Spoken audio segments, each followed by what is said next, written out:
Only be 34. 34 degrees still.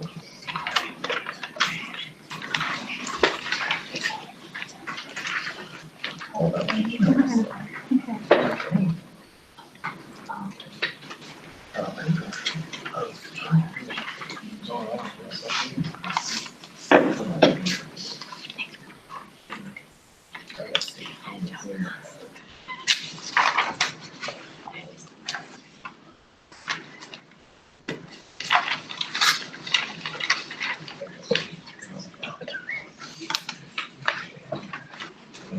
You can buy.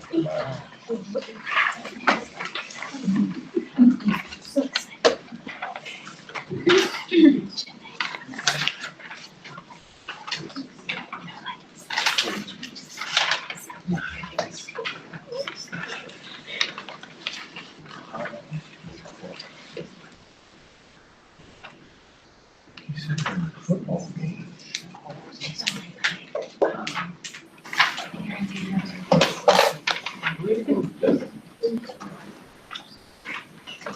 You get done today, Jack.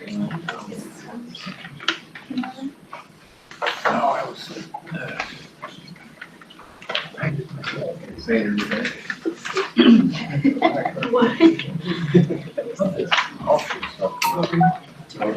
generator brought 12,450. I haven't heard about anything.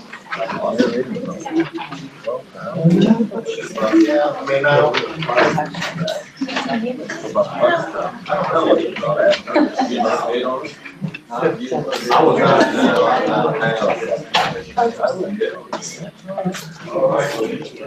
don't know what all else.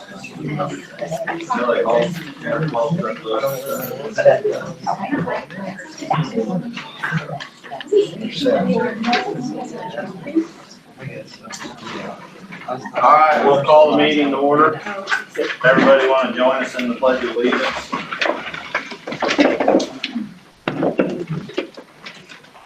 Pledge allegiance to the flag of the United States of America and to the republic for which it stands, one nation, under God, indivisible, with liberty and justice for all. Thank you.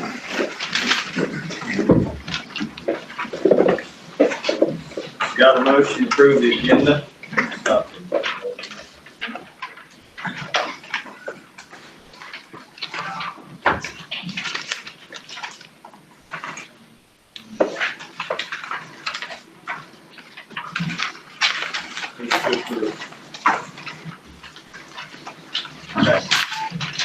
All in favor?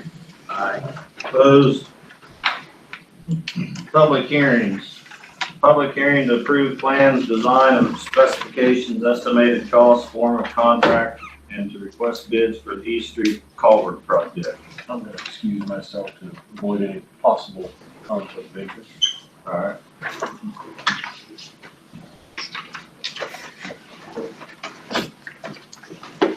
Approve a resolution approving the plans, design of, that's the second one.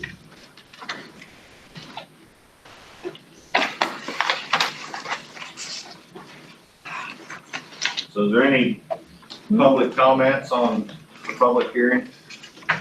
Mayor, could let Danny and people from Shive make a presentation. That might be a better way to get a comment afterwards.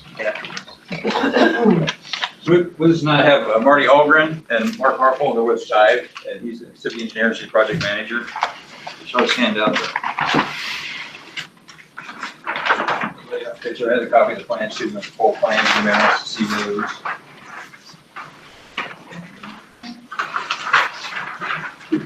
Take a chair here.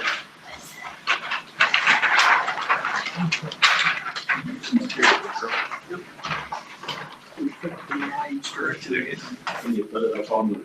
I don't have it. I didn't realize, Yeah. So, sorry about that. you want to see the whole plan to it? I think it's. Okay. So the base bid, you can see the culvert project, so that's the culvert there, and then went with the option of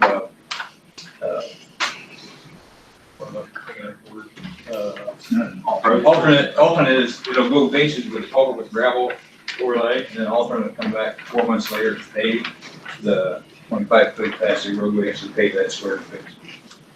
We haven't done an estimate to pave from that further on up yet, because we need to pay for design, that has not been engineered design. I think French Renneker may have done some design work on that, we don't have those specs, so we can get that, we could possibly, so two ways, you either delay the bid, to get the design work to complete that road on up, or how far you wanna go, or second, just go ahead and go bid on that and bid that as a separate, deal to pay that.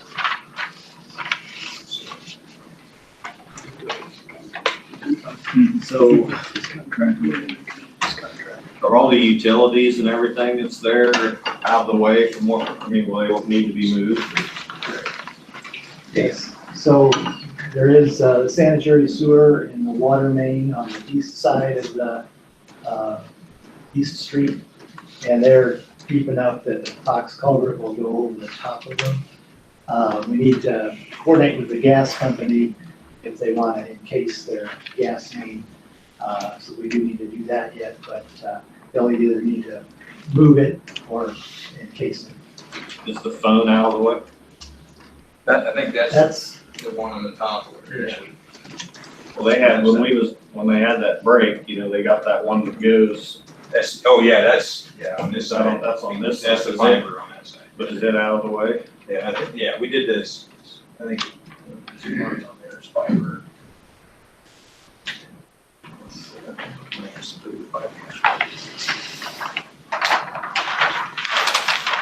I thought he said it's like 13 or 14 foot deep. Yeah.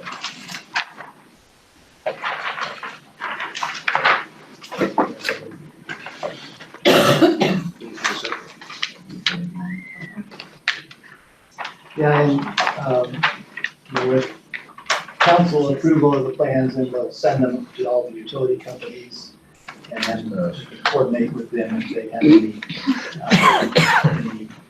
they may want to move them or upgrade them or just kind of do that kind of coordination. Can you guess if we're gonna have a better outcome on cost? To include this at the same time, does it matter to let this bid and then bring this other one in? You know, it's always difficult to say. I'd say there's certainly a chance you'll have a little bit better pricing if you've got a bigger project, but it's difficult to predict. Is it common for the same people to do the box culvert as well as the paving? It can be. Depends Some on who. depends on the contractor. Okay. Some do both and some will do one or the other.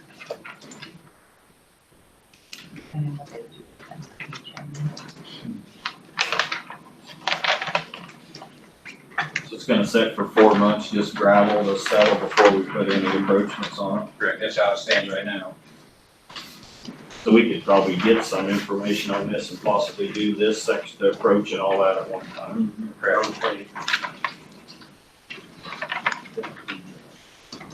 But what they're doing for us includes that.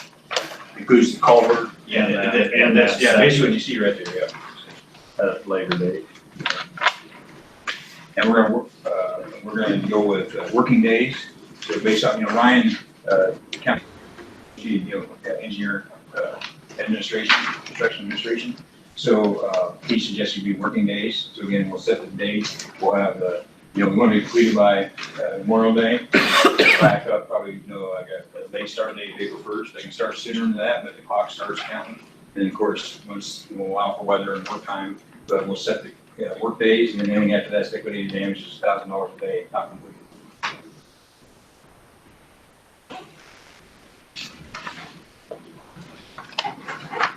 Any questions, Jack? Dee, could you just explain to the general public what this project is? I know that we all kind of have inside baseball here, but just describe generally what this project is and where it's at. So basically, the East Street culvert, I think everybody, if you rode on a school bus, you rode on it. But the East Street culvert's down by our wastewater plant, up by Hastings Meat Market, down by Piper's, lower than the Piper's there, so that's that culvert, crosses right there. It's just deteriorated, it's been getting pretty bad shape, so just to replace that box culvert and pave that section, about 25-foot patch. It's paved to the culvert right now, so we'll actually take some of that out, put that back, and then pave 25 more feet about south of the culvert. So a little more up the hill to get to the flat spot.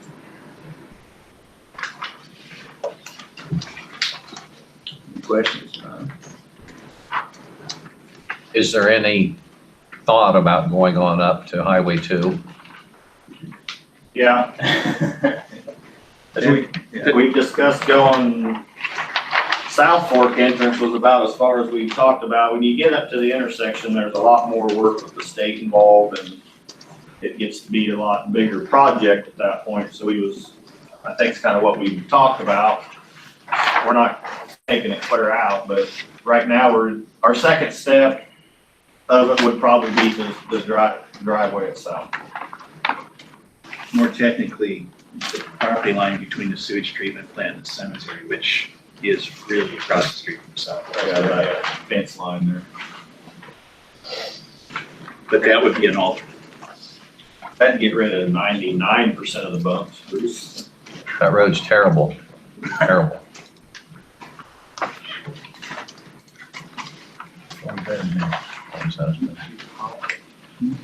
Argument between the counties. Do you guys have anything for us, any comments or any information you think we need, or?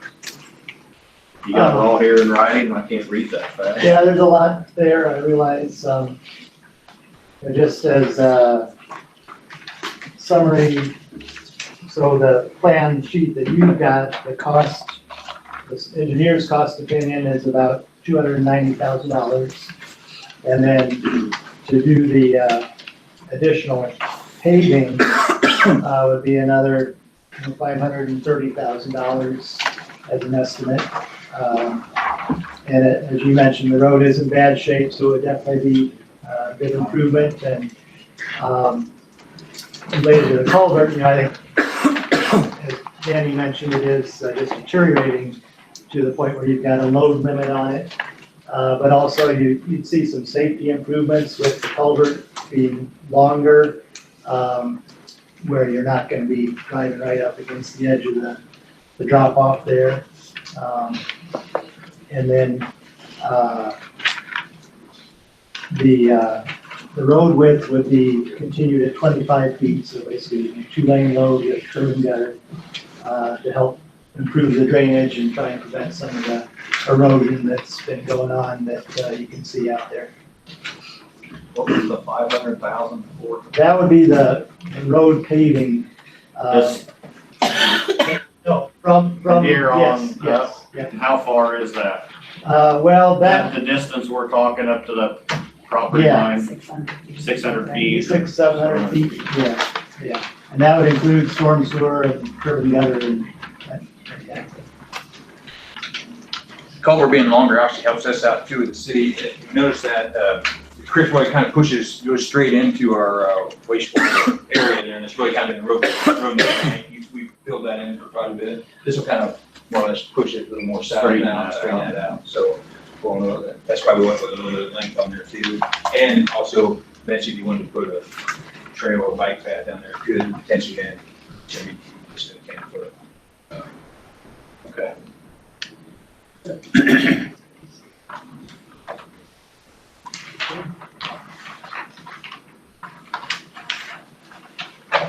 Sure.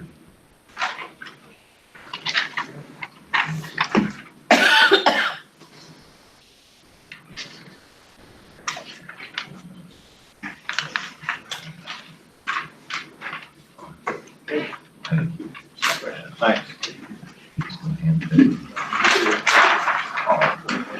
West side.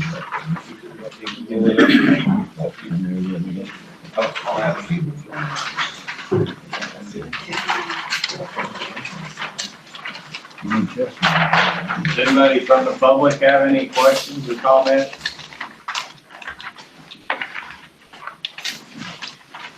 Have you received anything? No, this is nothing.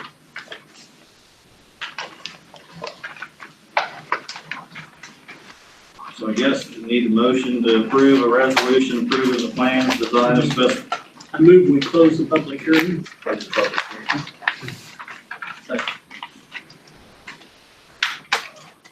All in favor? Aye. Opposed? Now I'm gonna ask for a motion to approve a resolution approving the plans, design, specifications, estimated cost, form of contract, and requesting bids for the East Street Culvert project.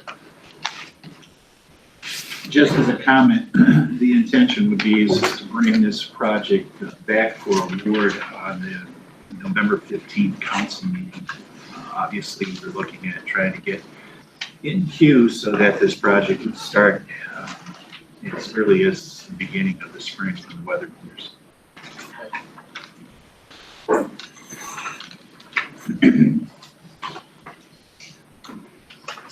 I move to approve the resolution.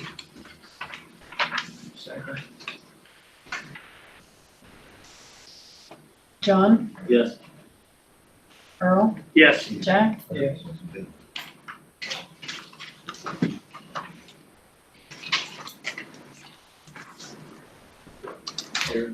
Darren, you can come back. Right.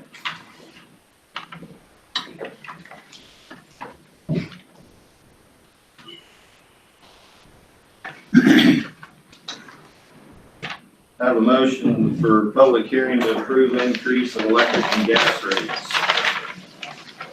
Chris?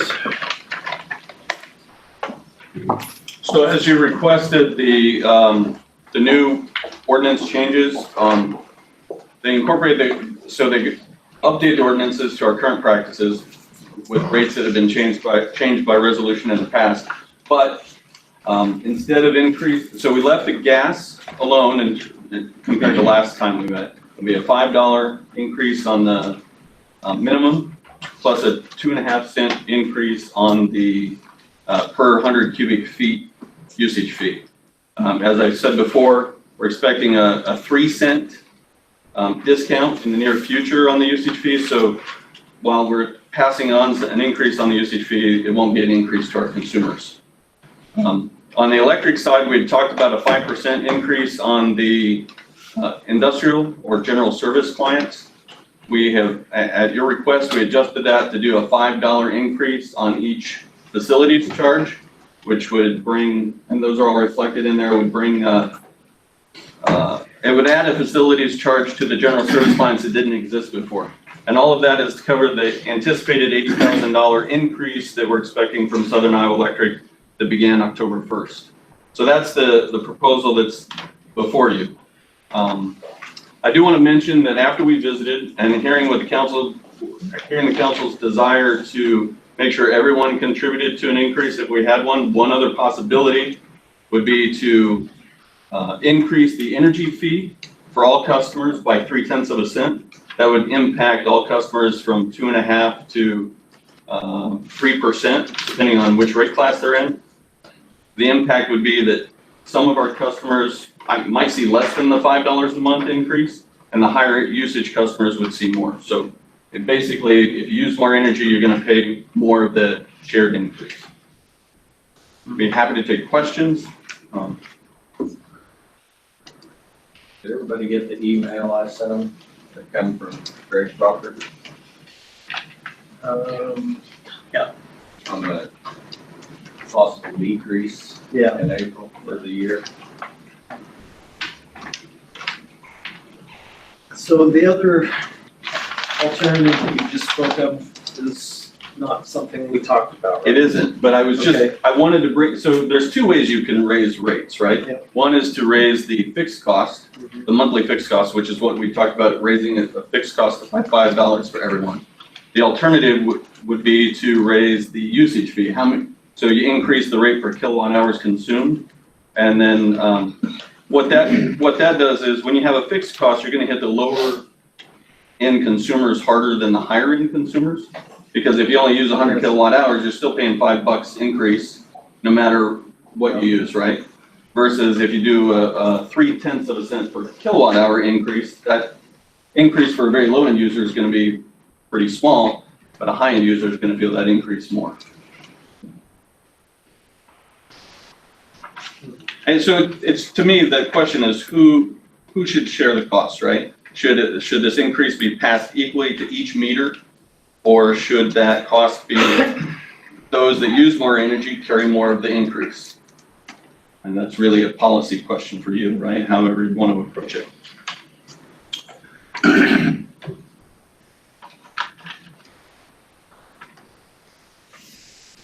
But as presented, it's the $5 per month per meter. For the direction from last meeting. When will it take effect? Well, you'd have, it would, we didn't put a date in there, so it would take effect after it's signed, after the third reading. Doesn't the ordinance say that you can only do it like February? So without making an amendment to the ordinance, that's correct. You could only do it during the January, February, but this is an amendment to the ordinance and you can amend an ordinance at any time. Does it have that amendment in it? Yeah, that's what, so these are the changes. These changes are the amendments. You can change or amend an ordinance at the council's pleasure. But does it have the dates in here? Does it take February out of the old ordinance and change it? No, we wouldn't change when we could do routine increases. So those increases that you speak of are increases that could be implemented by resolution without changing the ordinance. This is not changing the ability This to, is just the monthly structure. We're changing the monthly structure of the ordinance as far as what it says, as far as what we charge. correct.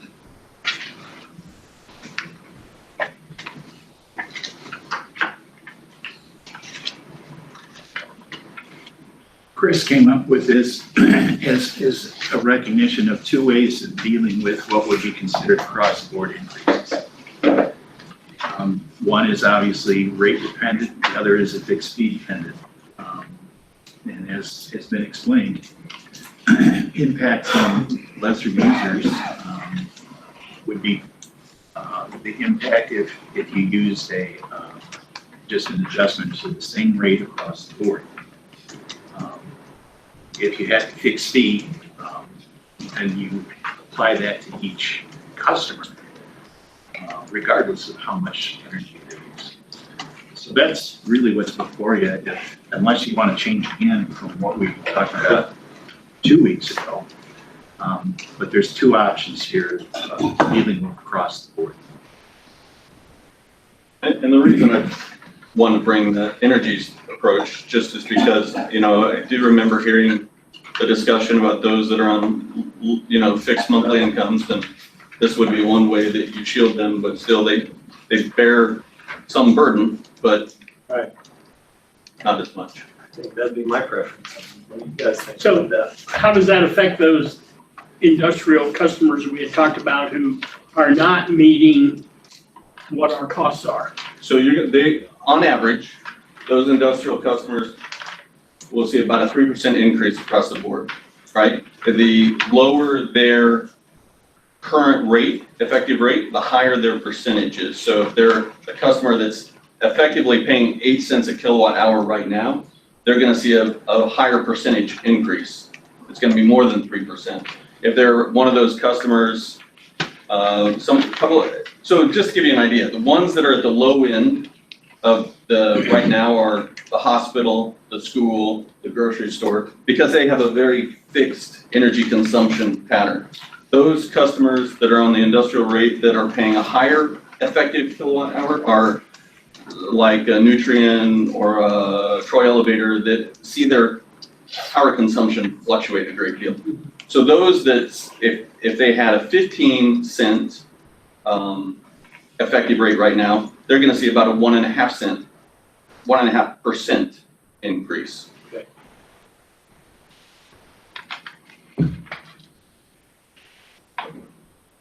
Now, how's the possible rate reduction come April then? So my understanding is that what is proposed would be about a $54,000 5%. 5%. So, yeah, so we spend somewhere between $1.6 and $1.7 million on electricity right now. So 5% of that is, I think we figured it out today, somewhere around 54 or 55. Yeah, somewhere around there. It's not going to be exact, but so we're looking at an $80,000 increase now and potentially just call it a 55 or 56 $1,000 decrease in April that is estimated for a year. Now, that's not, as I understand it, that's something that we're being notified about, but not officially notified about. So I don't think it's policy yet. Obviously, it can be revisited at the time it occurs.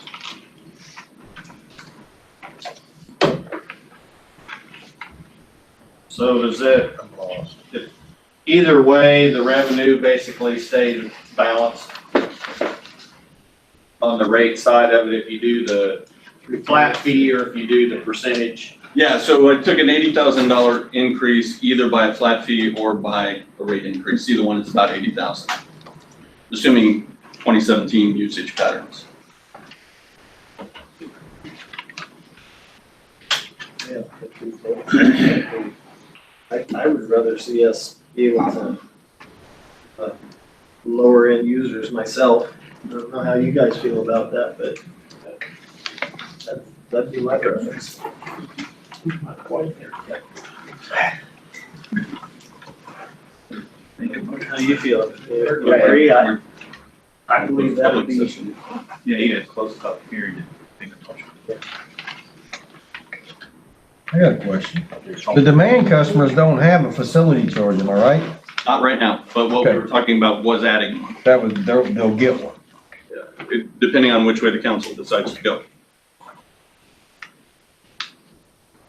We could do that and the other one. So just to give you an idea, you have 23 demand-based customers right now, which I think we need to revisit how we do that, and 26 meters.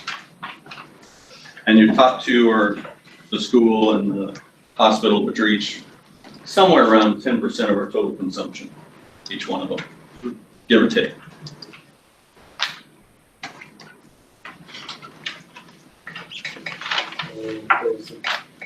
Yeah, if you gave them a facility charge, if you did a charge on them 26 meters, it's about $1,600. Not really worth it. Well, no, I mean, you gotta start it's somewhere. I mean, start somewhere. you gotta- No. Does anybody else from the public have any comments about this? Yes, I'm Janet Romier, Okay. and I'd like to speak for the low-income people. It's a hardship to pay my utility bill now, let alone having an increase. I understand you've got to make your ends meet too, but it's a hardship for me now. So what am I gonna do when I can't pay my utility bill?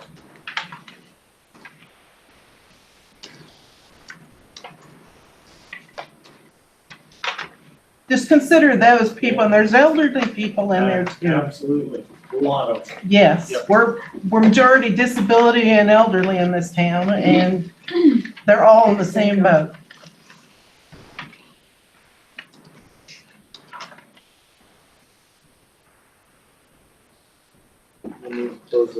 What was your average yearly increase to the lower end on the 3%? Was it like $32 or something?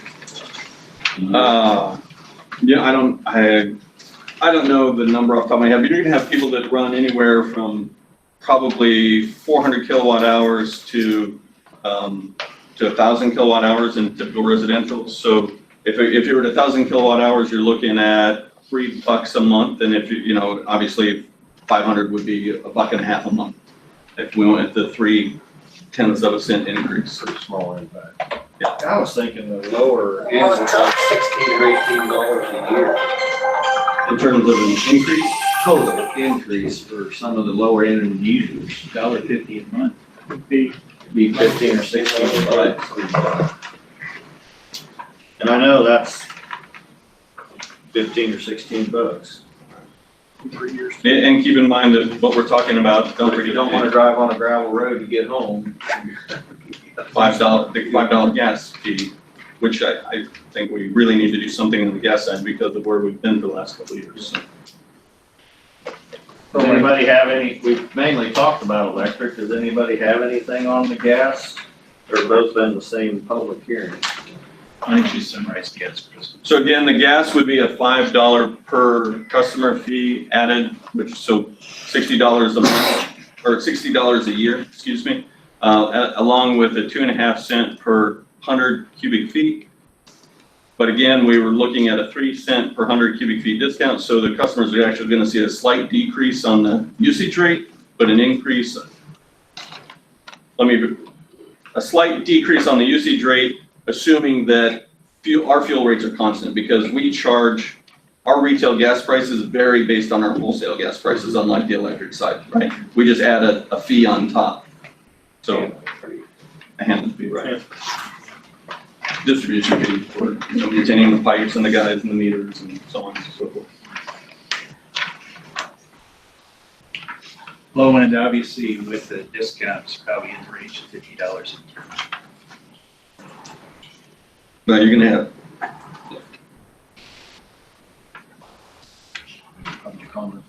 And understand, one of the rationales for this is we noticed at budget time was just that this was the only utility that we actually were drawing against their fund balance to balance. We have not had a rate increase on gas since 2004. 14 years.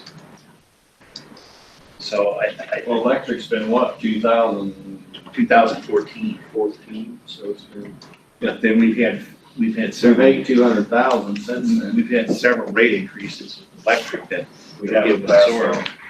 With gas, we haven't done anything. We can't be doing any more absorption given the service. 14-year hiatus in rate increases is incredible.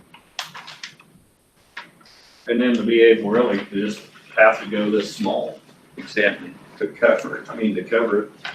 I mean, all it does is reverses the trend of us losing money to fund balance. We don't have a big fund balance there to begin with. The intent of this proposal was to really just stem the tide. I think we're going to be holding somewhere around a 15 to 20% fund balance, which is really small for a utility, particularly compared to our other utilities. And that's one of our utilities that's gonna start needing some maintenance to it here for long again too. Any other public comments from, Sandy, have you got anything? No, I haven't. motion to close the public hearing? We can close public hearing. All in favor? Opposed? Consider approval first reading of ordinance to increase electric rates. So I get the general consensus on the electric rates is put a facilities charge on the commercial and 3% on the. 0.3% on the everything residential. on the facilities charge on the general service, I just want to be clear, that's the industrial. Right. Yeah. Yeah, 0.3% on that. That's what I'd like to see. Does the industrial get both? 0.3% per kilowatt.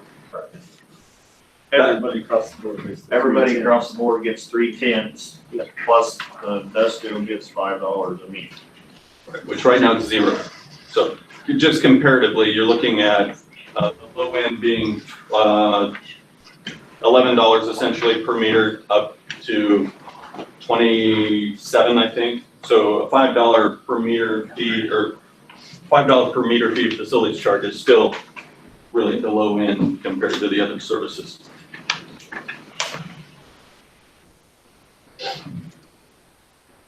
I think that's fair.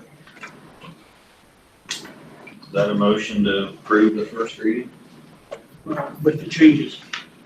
The facilities fee on the industrial and the 0.3 of the overall. And probably the cleanest way to do this is put the motion of the directed ordinance on the floor and then amend it to what you're talking about, because that's what you're directing us to do. So make a motion to do that and then make an amendment.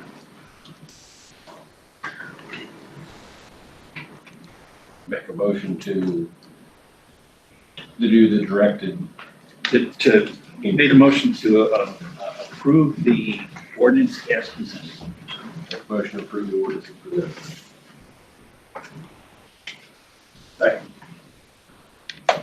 Do we have any amendments? There you go.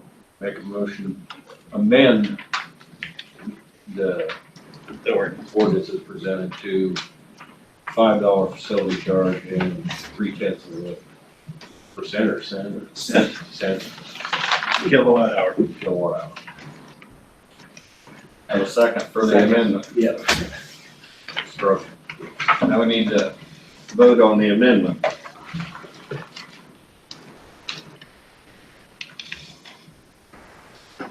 Earl, Yes. John, Yes. Jack, Yes. Darren, Yes. Now we need to vote on the motion that's amended, reading $5 facility charge and 0.3 kilowatt hour. Plus the gas. Plus the, That's a separate. the gas is So the separate. gas is separate, okay.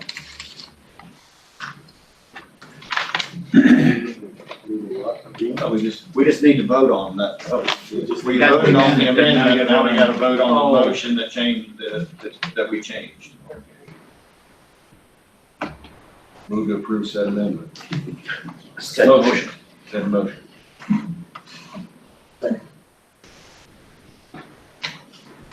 Jack, Yes. Darren, Yes.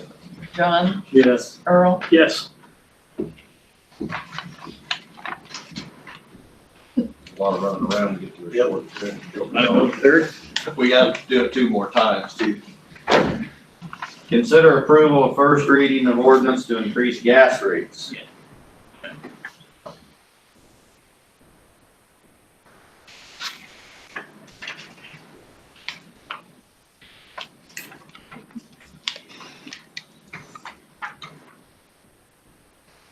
I'll make a motion to approve the reading of the ordinance for the gas rates.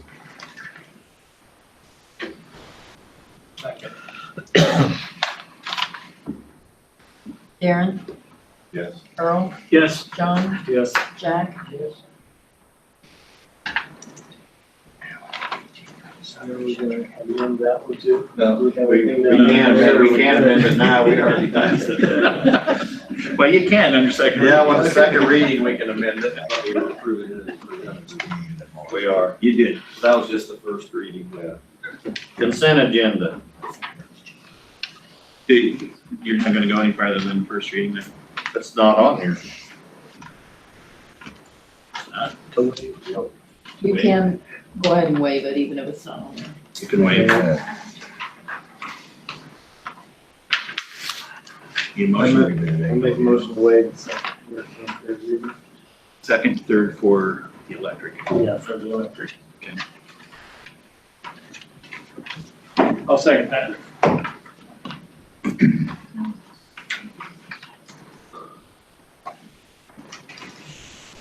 Darren, Yes. Jack, Yes. Earl, Yes. John, Yes. One more time. Wait, yes. I move we waive the second and third reading on the gas. Second.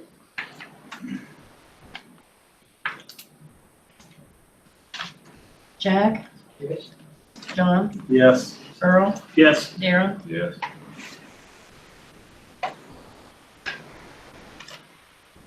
Are we done with gas and electric? Consent agenda. Airport minutes, 9:20, airport minutes, 10:11, liquor license for Cobblestone and liquor license for Shop Pit. Move to approve. Second.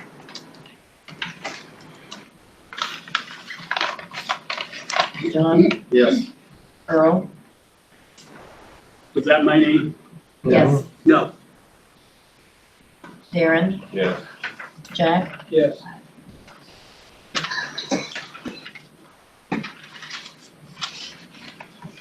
Old business, discuss and request direction regarding public hearing for capital improvement plan. I have put out what would be considered a near final CIP.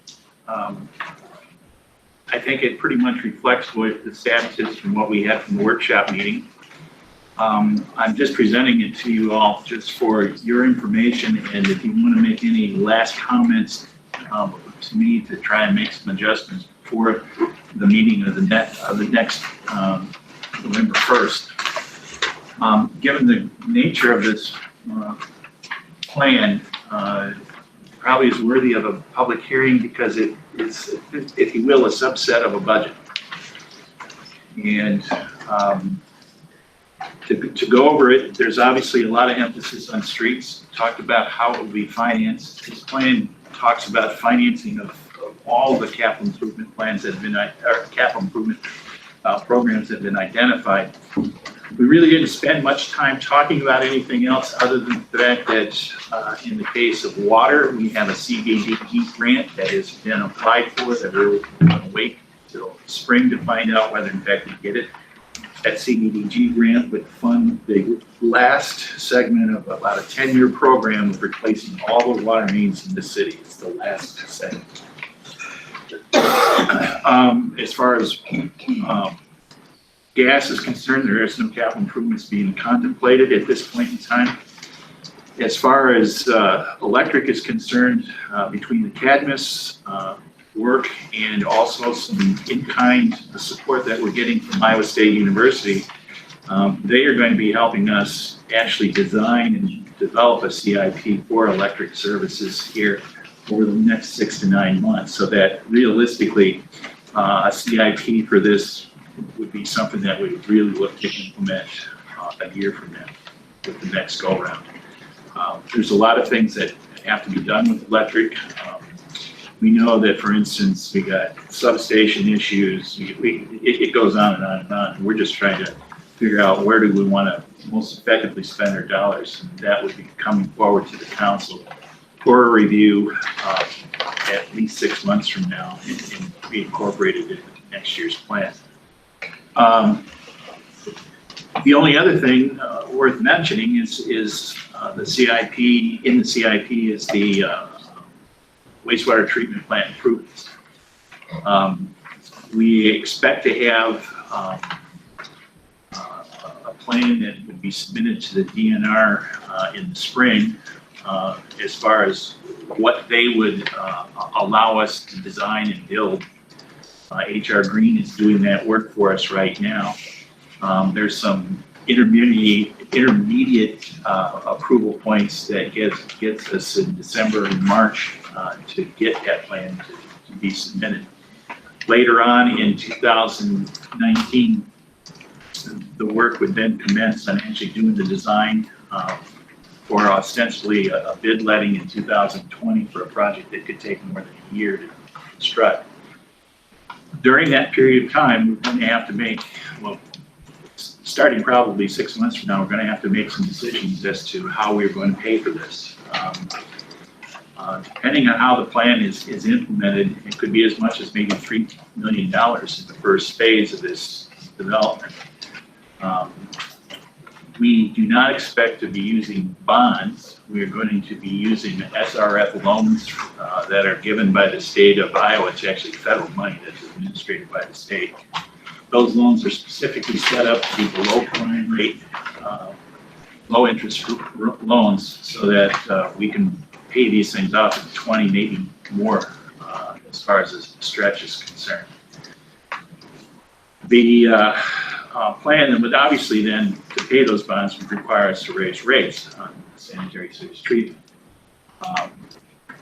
During budget this past spring, if you recall, we identified carve out of $300,000 from the utilities fund reserve to set aside with a goal that before we actually award the bid for construction, we hope to put together at least $600,000 of cash to go up front on this project. Now, some of that cash actually could be used for engineering costs to offset those, even though they're loan eligible. The point being is that $600,000 conveniently is like your 20% down on your mortgage for this utility. And that's a big chunk if you think about it. But I think the idea here is that we're going to be as steadfast as possible to try and put together enough cash to offset some of that borrowing. It is noted that while this is perhaps in total a $5 to $8 million project, that cost will probably be spread over as much as 15 years, depending on the plan that we ultimately identify. It's going to be based upon performance of what we have to do for making improvements to see if that eradicates the levels that we have to meet by DNR standards. If we are successful in some of these early stages, we might not have to do some of the things, or we can spread them out to see if other incremental steps will work as opposed to going full bore and for all of it. That was a decision that the council made on this incremental approach at this past winter to approve this process. It's one obviously that would spread out our costs over a longer period of time. But it's also one that's going to be based more upon determining the effectiveness of some of the things that we're doing up front to see if that actually has impact upon us saving money in the back end. Other than that, on the CIP, there's the last segment called Other Projects. Other projects hasn't really been fleshed out much, mainly because in some cases we're just getting control of issues such as ownership of properties, and funding those projects might very well be the indicator of their priority as opposed to just which projects you want to do. Because if we get committed to having to do property taxation for these projects, it may very well be that we don't want to do them. So there's going to have to be an investigation to determine whether in some of these cases grants, donations, or utilizations of some fund balances can be used against some of these projects. On the other hand, as I indicated in the memo and as we talked about under the workshop, we have the capability of bonding for another $2 million on a 20-year base, every 7 years on a 20-year basis as far as the term is concerned. It was not suggested at the time of the workshop that we undertake that project in this upcoming fiscal year, given the work that we got for the other stuff. But it would be under significant consideration when we build the CIP next year, whether in fact you want to go that route. We'll have a lot more information about it. I mean, to give you examples, what are we going to do with the buildings that are on the square that are right now uninhabitable? We still got more investigation to do with that. I think that the thing to understand here is that when we talk about property taxation, we're talking about just the utilization of costs related to the general fund.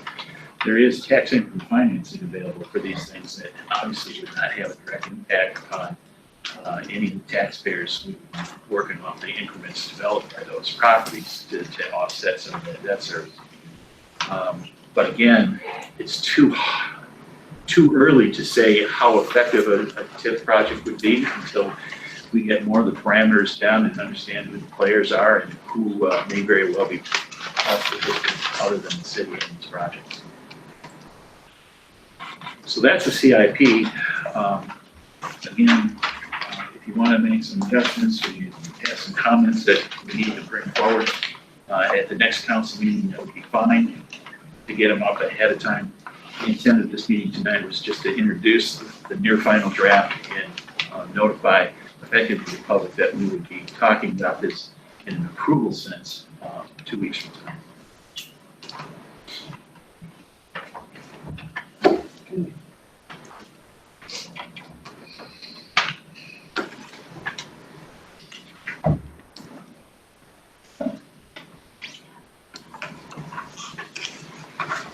So we need to just direct to have We set a public hearing for the first to present the CIP plan.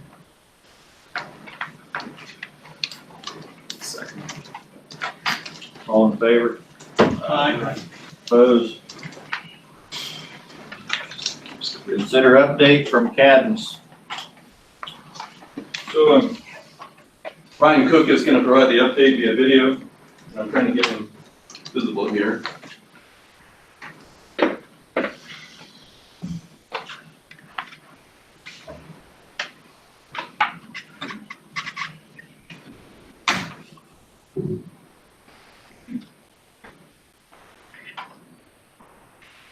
There we go. Ryan, can you hear us? I can. Can you hear me? Yes. Great. It's a pleasure to see many of you again. For those of you who I didn't have the pleasure to meet back in July when we came out to Bloomfield, my name is Ryan Cook. I'm with the Cadmus Group, and we're supporting the city of Bloomfield with its energy independence plan. So tonight I'm here to give a brief update on the work that we've been doing and what we're looking forward to next. We don't yet have preliminary results to share, so this is more of a status update, but would obviously welcome any questions that you have at the end. So based on the feedback that we received at the community workshop that we held this summer, as well as some of the conversations that we've been having since, we've been primarily focusing on two different areas.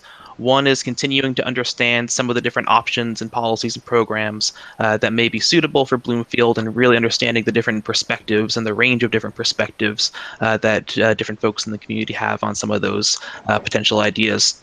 And then the second area is starting to do the analysis of what the impacts of those different policies and programs would be, both in terms of the impact on Bloomfield's energy mix and also on the financial implications of some of these different options. And we've convened a community focus group based on some of the volunteers that had raised their hand in that first meeting to be a part of that focus group that's been serving as a sounding board for us through this process. We've had one meeting, and we're currently scheduling the second. The first meeting was primarily to help vet and discuss some of the ideas that we came to the group with based on what we were hearing from the community. And then the second meeting that we'll be having, hopefully at the end of this month, we'll be focusing primarily on training and education and workforce development programs based on some of the input that we've received. We've also started to outline what the different components of the preliminary draft that we come back to the community with would be, and there's four primary components to what that draft will look like. We'll be looking at energy efficiency projects. We'll be looking at peak reduction projects. We'll be looking at generation projects and workforce development projects. And I'll talk a little bit about what we're looking at in each of those four areas. Regarding energy efficiency, so we've been developing a model that we can use to really understand the costs and benefits of some of the different energy efficiency measures and programs that can be put into place. We're looking at a range of energy programs, or efficiency programs rather, including both of those that Bloomfield has already been implementing, as well as what some of the other utilities across Iowa and nearby states have been looking at, so we can understand and put together a credible guess of how far Bloomfield could reduce your energy consumption through a range of energy efficiency measures. Similarly, for peak reduction, we're looking at what the potential impacts, challenges, and cost implications would be for a few different methods that Bloomfield could use to reduce your peak consumption, which of course would go a long way towards reducing your energy costs, given the way that your current contracts are structured. So we're looking at load control options like air conditioner cycling. We're looking at potential retail rate design options, and we're looking at energy storage, and we're looking at potential agreements with SIEC to look at payments for demand reduction. And on the generation side, we're looking at two different types of things. Part of this is looking at some of the local generation options. So, for example, another solar project, wind projects, use of the town's electric plant to provide local generation. And we're also looking at what you could potentially do through changes to the city's power supply contract to control the types of generation that you receive power from and where those might be located, or generally speaking, what the types of flexibility you might have in that contract could be. And the fourth leg that we're looking at, and this is really in response to a lot of community interest that we got, is workforce development. We've had good conversations with Davis County Schools about what this could potentially look like, and some of the curriculum programs that could be put into place. We've particularly identified at the high school level that there may be an opportunity to expand some of the energy curriculum at the high school, likely in partnership with Indian Hills Community College. And we're also looking into curriculum options for younger students. So I want to highlight that workforce development component will also be a part of what we come back to the community for feedback in. The other thing that we're working on right now is developing a few case studies of what some of the other communities that have gone down this road have focused on, what they've implemented, and kind of why they made the decisions they did. So we'll be talking to city representatives from a few different cities, likely focusing on Greensburg, Kansas, Georgetown, Texas, and Kelowna, Iowa, which is served by Farmers Cooperative, which has done a lot on energy independence to really understand what they did and why and how, so we can bring that information back to the community. So the next steps that we have, as I mentioned, workforce development and education is the one that I think we want to have be the topic of our next community focus group. We're still soliciting members for individuals who would like to be part of that conversation, part of that focus group. If you'd like to be a part of that conversation, please let myself or let Chris know. And then we're continuing to do our modeling of the different technologies and different program policy options. And we plan to have some preliminary results to discuss first with the focus group and then with the community, starting in the end of November. Following that, we're going to have a second community-wide meeting where we present a range of different options, not making any decisions on behalf of the community, of course, but saying what some of the options would be and giving you information to make informed decisions on what some of the impacts of these would be, and facilitate another community discussion. And we would likely hold that in January so that we wouldn't come into any conflict with the holidays in December. And then based on the feedback that we hear in that meeting, then we'll be developing a draft roadmap for energy independence, which will, again, provide to the community and request input on. And we'll also be providing a package of tools and templates that we've been developing throughout this process that will hopefully equip more communities in Iowa to go through a similar process, which, of course, was a part of the grants that led to this project. And so with that, that's a brief overview of kind of what we've been working on and where we're heading, and I'd happy to answer any questions that you have.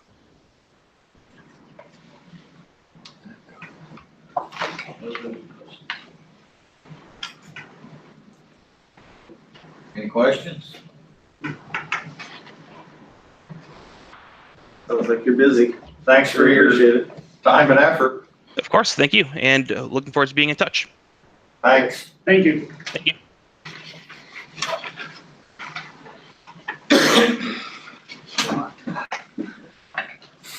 Get all that. And what are we paying for Kevin to do all that? That's what I thought. It's not ours, right? That was a grant from, it was a CDBG grant. Yeah. Community demonstration project, so their fees are covered. Consider and discuss proposal for fleet management and asset management software. So consider AMI project update. Again, I have another guest with us today is Mr. Brad Foley. He's with Utilities. He's come in today from Texas by way of Minneapolis, so he's one of the project managers who's all over the nation working on these projects that we're doing. We started this back in May, and so I know we're going to get it. So it's kind of good to have him on the ground now, because now he's the forward leading guy that comes in and gets the project ready to go. Since we had a meeting today, talked about some fine tuning issues we had, and he's just here to answer any questions you have and meet everybody, and we'll get ready to get closer.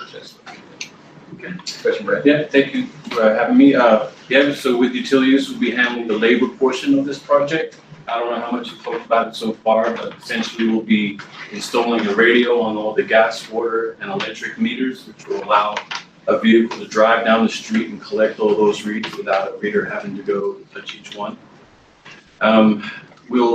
We hope to start early to mid-November. We don't have an exact start date simply because we're waiting to hear when the product will be delivered here on the ground here in Bloomfield. Once we get started, we plan on doing the water and gas concurrently and then tackling the electric at the end and getting that done as it's a little bit more involved, especially safety. That's really all I can think of unless you guys have any questions. How long do you think it'll take? We're shooting for 3 to 4 months.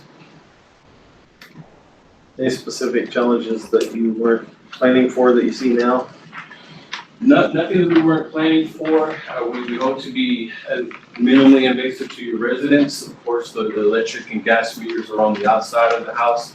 The majority of water meters have some infrastructure on the outside of the house that we will be able to use.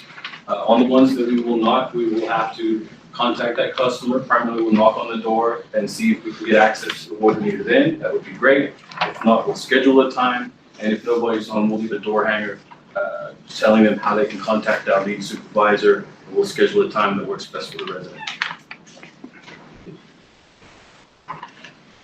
So if it's 8 o'clock at night, that's fine. Well, we try to avoid that if at all possible, but if that's what has to happen, that's what will happen.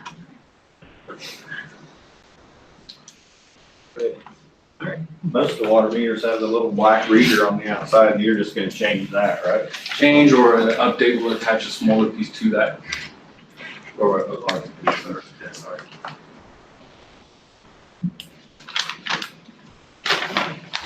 I think I have any questions. No. Thank you. Thanks for having me. I'll be seeing you guys soon. All right. All right.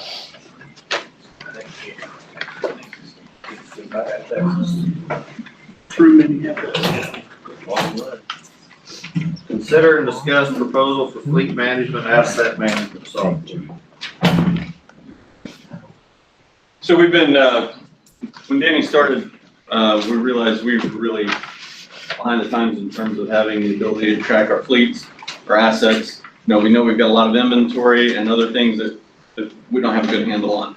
So we've looked at several different solutions. The one that we're recommending is one called iWork. It's $7,400 a year.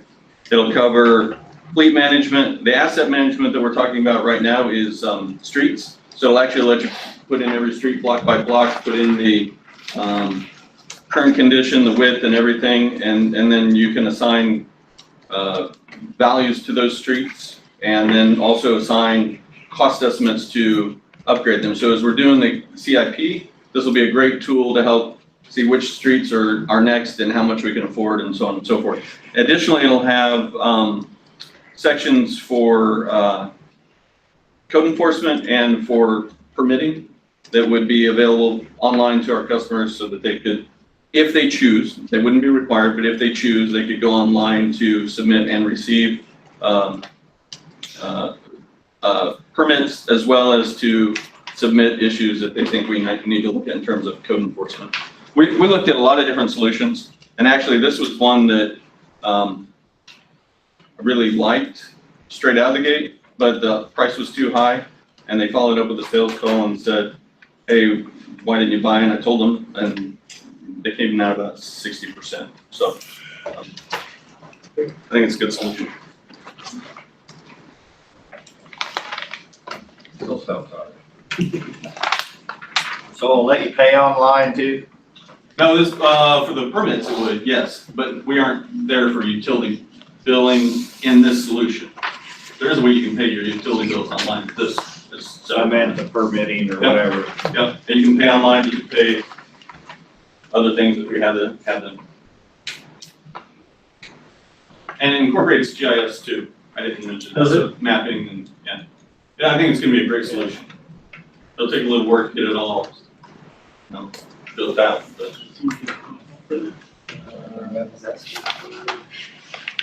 You still have to produce a contract before we have any approval. Oh, no, we have the, I'm sorry, I didn't get that in, but we do, that $7,400 is the proposed thing, and I do have, it's essentially just tells you what I just did, $7,400 for those 5 components, the fleet management, street asset management, community development, code enforcement, and permitting, along with the community engagement portion. So those 5 pieces for $7,400, and they waive the setup fee. Move to approve. Is this just something that we can't do without, or is this something that just makes it easier? Well, obviously, we've done without for the last decades, right? But it does make it much easier to track the fleet maintenance. We spend a lot of time and money tracking fleet manually, and we don't have a good system in place in doing that. Same thing on the street side of things. As far as, if we'd had this in place when we were going through this whole conversation in the last couple of weeks, we could have had run a report for you and said, here's the different conditions, here's the cost estimates, and have them all ranked, and then have you guys evaluate them. So can we do without it? I mean, we have done without. Would it make us more efficient and more cost effective? I think so. I think it's something that we would look as an important tool for the new mechanic that we're looking to bring on board the first of the year. Maintenance schedule, talk about maintenance schedules, talk about, the fleet replacement, procurement and depreciation and track all that kind of stuff. You made a motion. Yeah, I'll second. 7,400 a year? A year. Yep. Jack? Yes. Earl? Yes. Darren? No. John? Yes.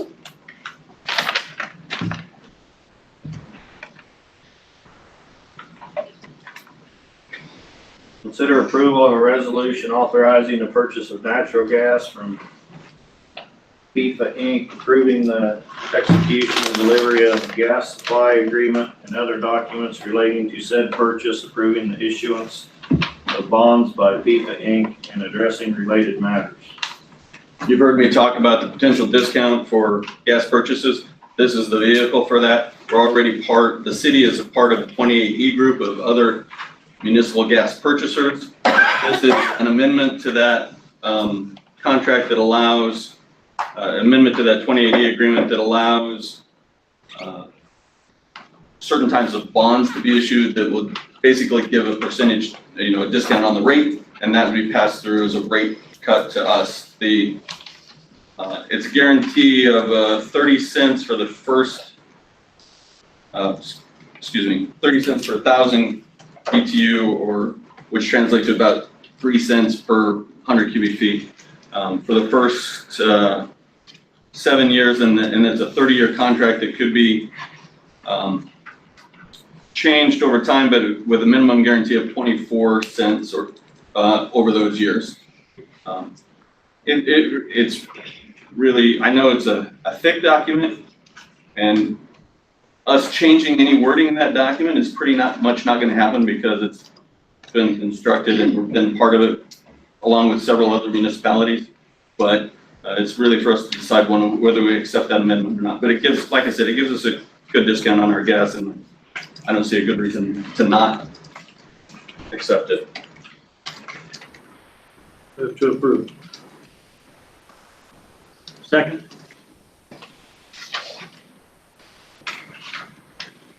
Darren? Yes. Jack? Yes. John? Yes. Earl? Yes. Discuss and request direction regarding investment procedures. A couple, 3 weeks ago, I was visited by a representative from IPAT, that is the Iowa Public Agency Investment Trust. These folks have, I think, $800 billion of investments that they hold for governments in the state of Iowa.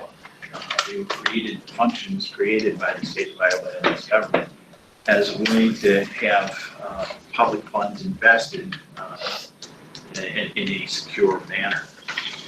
While we are registered with IPAT, we do not have anything active with them.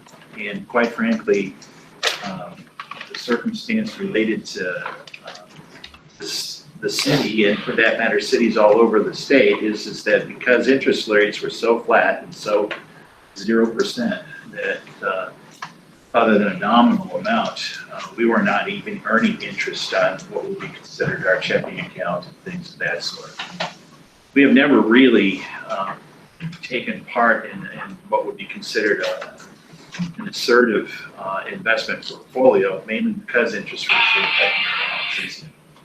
But as we all know, in the past year, interest rates have gone up. And that doesn't mean just because our mortgage rates have gone up, but so has the investment opportunities.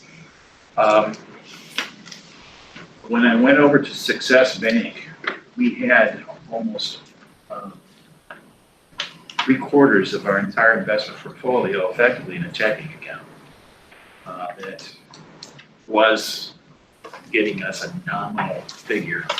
but is now getting us 0.7%.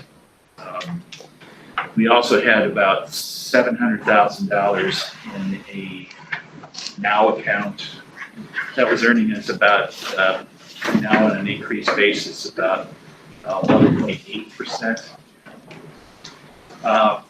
By moving $800,000 out of our checking account into this now account, we were getting over 2%. And I just did it. I made a movement when I was there and handed Sandy the receipt, and now we're getting more interest.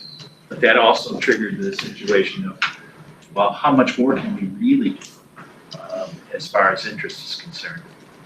And I've taken preliminary meetings with all the local banks here, namely Iowa State, Bank of the West, and Success Bank, to see if there's anything else that we can do to manage our investment portfolio to make it more assertive in our interest earnings. Similar to IPAT, I think that we could probably get enough money here to probably gain us $40,000 to $50,000 a year from what we haven't been doing in the past.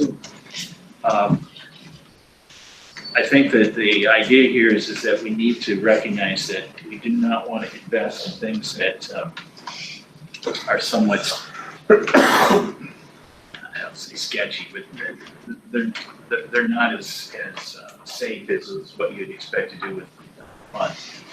And that all the things that we would be talking about with any of these banks or that IPAD for that matter is that we'd be investing in very safe, secure money management situations.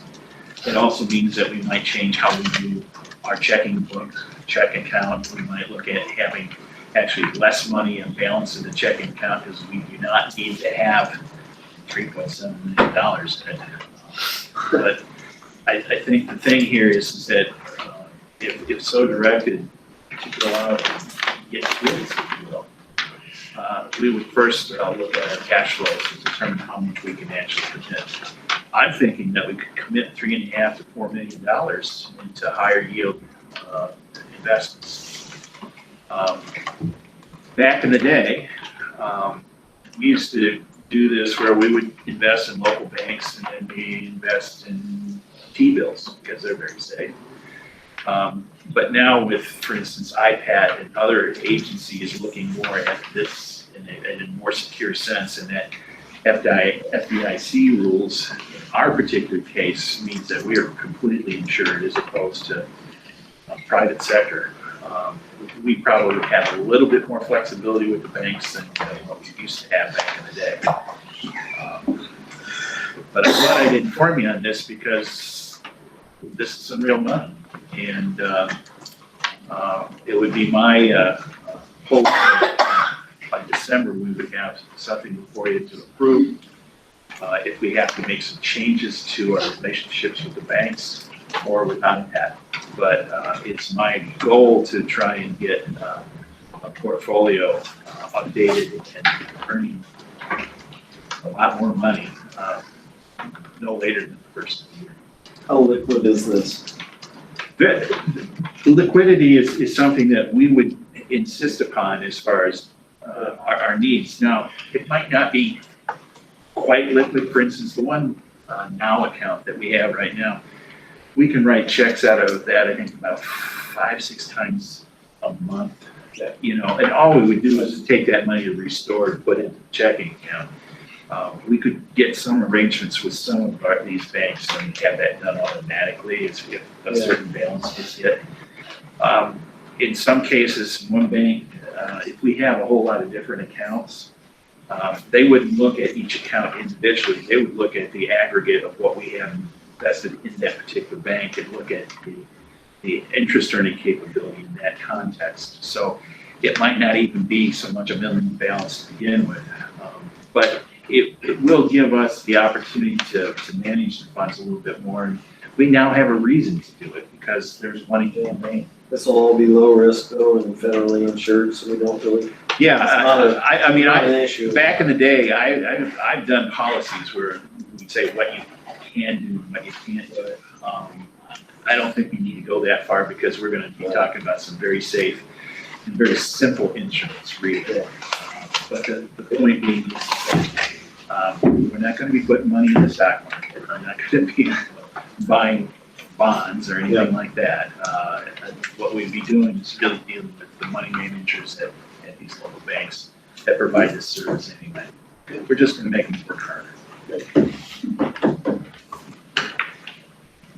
So if we're okay, that's what I'm gonna do. Sounds good. Sounds good.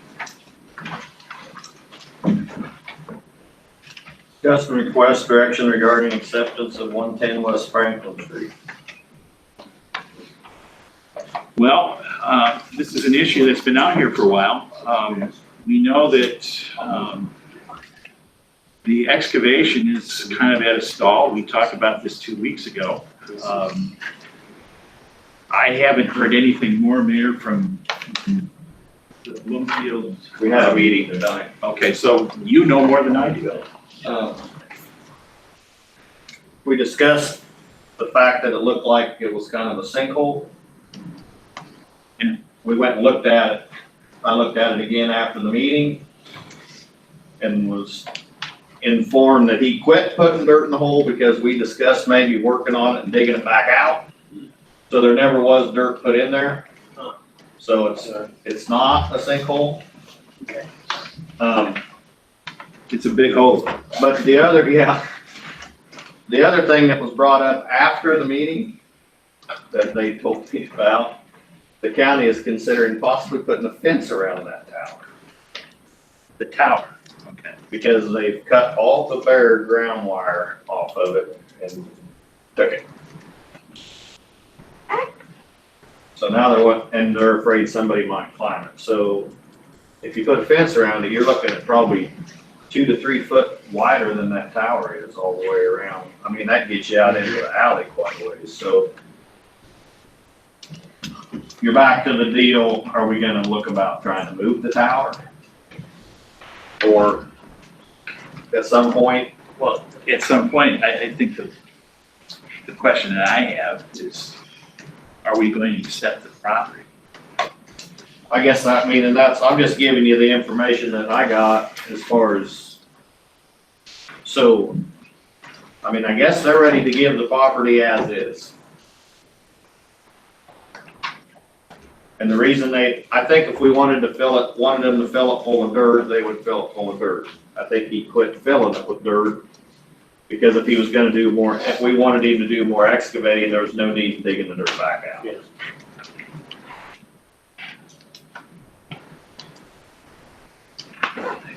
So, well, but according to the DNR grant, the work that was to be done according to the grant has been done according to the grant, and Kearns has done his part, I've done my part, and Raycom's done their part, so that they consider the job complete. So that the only difference is now, do you wanna, if you're gonna use it for a parking lot or whatever, do we accept it like it is so we can fill it with something that's not gonna settle so we can use it in the near future, or do we go ahead and have them fill it with black dirt and wait and use it in a year? And then what about that partial wall? That's just. I think we talked about getting it cut. They thought he had a concrete. They thought he had a concrete saw where he could cut it. That would be. The more I look at it, it's kind of a pretty good structure for the building that's still there. So I don't really know if we want to demo that wall. You just need to clean it up and make it look better. Yeah, it just needs to be, and actually there's some bricks sitting on, the wall itself isn't bad, there's some old brick sitting on top of it yet that's not been taken off.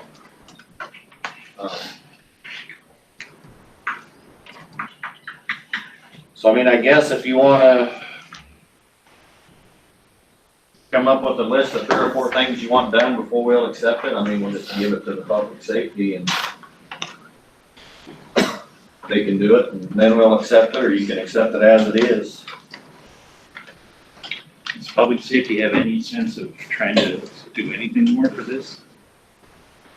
I mean, If that was the case of it being a sinkhole, yes, they was gonna help get that fixed. Dan? Actually, what we did was we was gonna exploratory dig to find out where it was going. Because You don't think it was just being, right? Could be, there wasn't nothing, there never was full. Oh, yeah, oh, you know that, but I mean, what was thrown in there, I'm sure was compacted in many respects by the rain. Yeah, I mean, what's there, but as far as, could be pumped out and inspected. See how big the void is. there isn't, there's nothing, there's water sitting in the hole, so there's not a leak or the water would be gone. There's no, the dirt didn't go anywhere like we thought. It just never had dirt in it. Right. So if we wanted full of dirt, I'm curious how big it is. how big the hole is, it's just a cone. They just like 8 dump trucks of dirt. So, Meetings from ditches.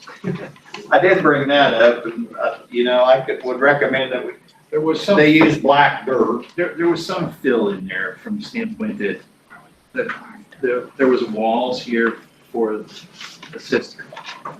And between the excavated hole and the cistern wall, they were backfilling, if you will, up to the wall.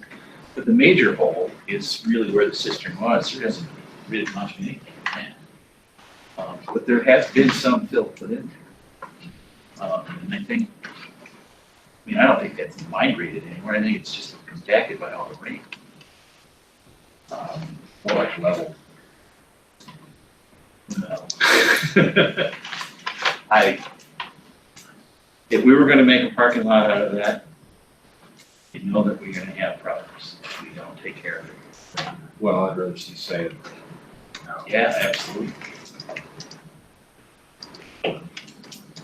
I don't think they were interested in filling it with sand because the bid was to be backfilled with black dirt. Not ditch cleaning, but black dirt. I think, it sounds to me like we're gonna have some issues if we wanna negotiate. If we want the building for the dollar, I think we need to just take it for the dollar and take it the way it is and figure out what we want. It's hard when you're on Fill it both in. sides of the Yeah, track. It is, yep. Mayor, Surely with the projects coming around Mayor, you here. said to me that this was a real good deal because the low bidder got the job. And they got Well, it. that's not, okay. The low bidder, With that. the low bidder got the job and the other 3 bidders were much higher and they were all grouped together. And maybe that's part of what's gotten in here. We've got the low bidder and we got the low bidder's work.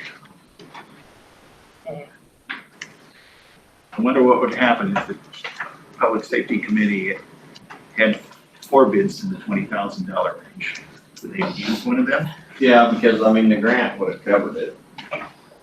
Can the grant still cover sand? Nope, because they've already awarded. No, because I think they closed They the awarded grant. the contract to that one. In the scope of the contract. so Didn't he it's say fine. he had the final paperwork sent in or getting ready to send it in? How many truckloads did we take? Of sand? I'm gonna guess of sand it'd take 8 truckloads, 8 or 10. If you used rock, you could probably get by with 1 or 2 less truckloads, but. About line chips.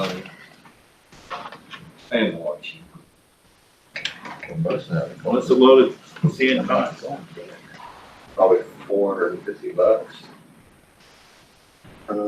Gravel's now. Fill sand does, if you get good fill sand, it costs that much.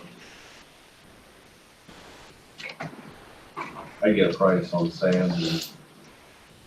Well, as a matter of a range of costs, be conservative about it, we're talking $5,000 of sand, right? You're talking about $5,000 to get it to where you could probably use it for the parking lot in the spring. doesn't sound like they're gonna do anything else, so if we want to. So that's the question to you all is, do you want to spend about $5,000 to fill the hole? See a lot of their choice. We spent more money on work. Yeah. Are we gonna have to build a fence or are they? No, the county's just getting prices on building a fence around it, but That's where our money's going. your easement's gonna be, I know. your easement's gonna be different than the 28E. Because now they're putting they're putting a fence around it, and they're gonna have to fence 2 foot away from it, all the way around it. They can still reach in there and snip the pliers. Well, they can still fence too if they get serious. Yeah. Yeah. Okay. We'll climb a fence. No, we'll put some barbed wire in. But I mean, I don't know, if they're just worried about it happening again, and worried about somebody climbing the tower. When it was behind the building, it wasn't an issue, nobody seen it, nobody worried about it. The excavator took out the wire to begin with, so.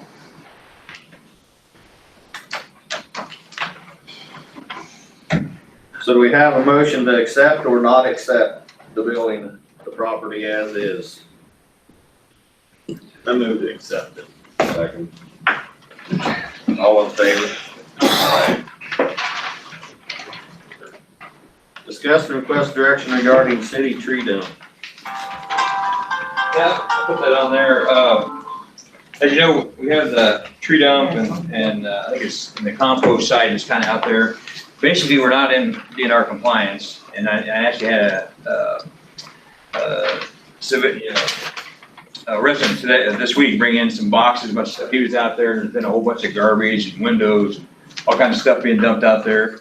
So I just kind of wanted to throw that out there. We really need to do something, whether we need to, and according with DNR, we need to, treat, the only thing that can be burned out there, I know we've been using as burning, is trees and tree clippings. Grass, leaves, all that cannot be burned. It has to be composted.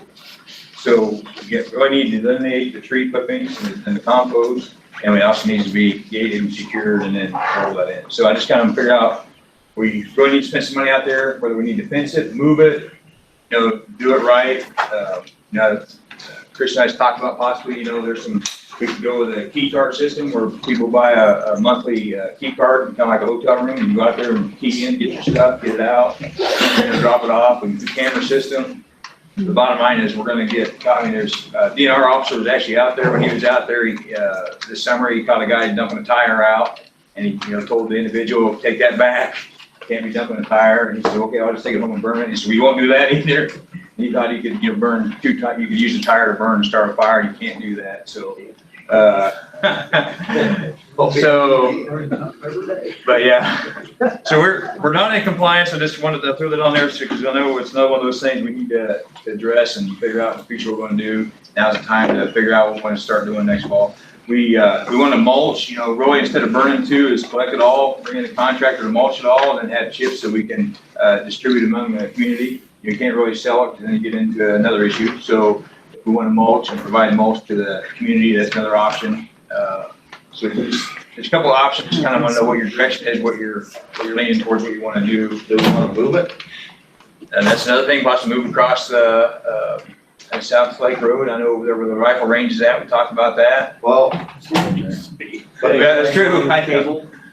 There's a proposed plan out right now between the county and the city is gonna be getting informed about it, and the Isaac Walton League to build a new gun range at the Isaac Walton League. They're gonna all three kind of work together and build one range, pistol range and gun range. So, and everybody, for the police department, the sheriff's department to use Public. if you're a member of the Ikes. So if we do that, if that happens, then that other range will be shut down. And just one thing to think about, we need to remember that there's that easement through where the gun range currently is. But isn't that where the tree dump used to be? Yep.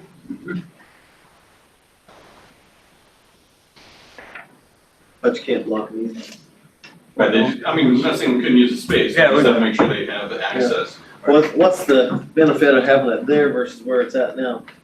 I mean, you're gonna see, Well, long range, I know there's a issue previous about possibly going into composting, getting composting, working with the school and start composting, food waste, then there's a smell. So you're moving it away from the ice, I think was an issue before with the smell. So if it's crossed on South Lake, then it's a little different. So again, you look in the future about working with composting and all that kind of stuff. I mean, you probably want to move it to, a good location.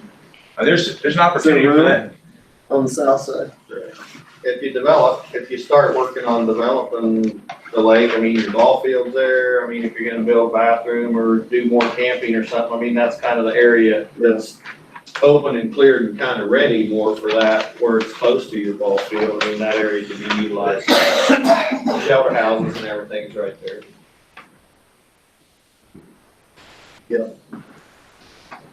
Are you looking to move it?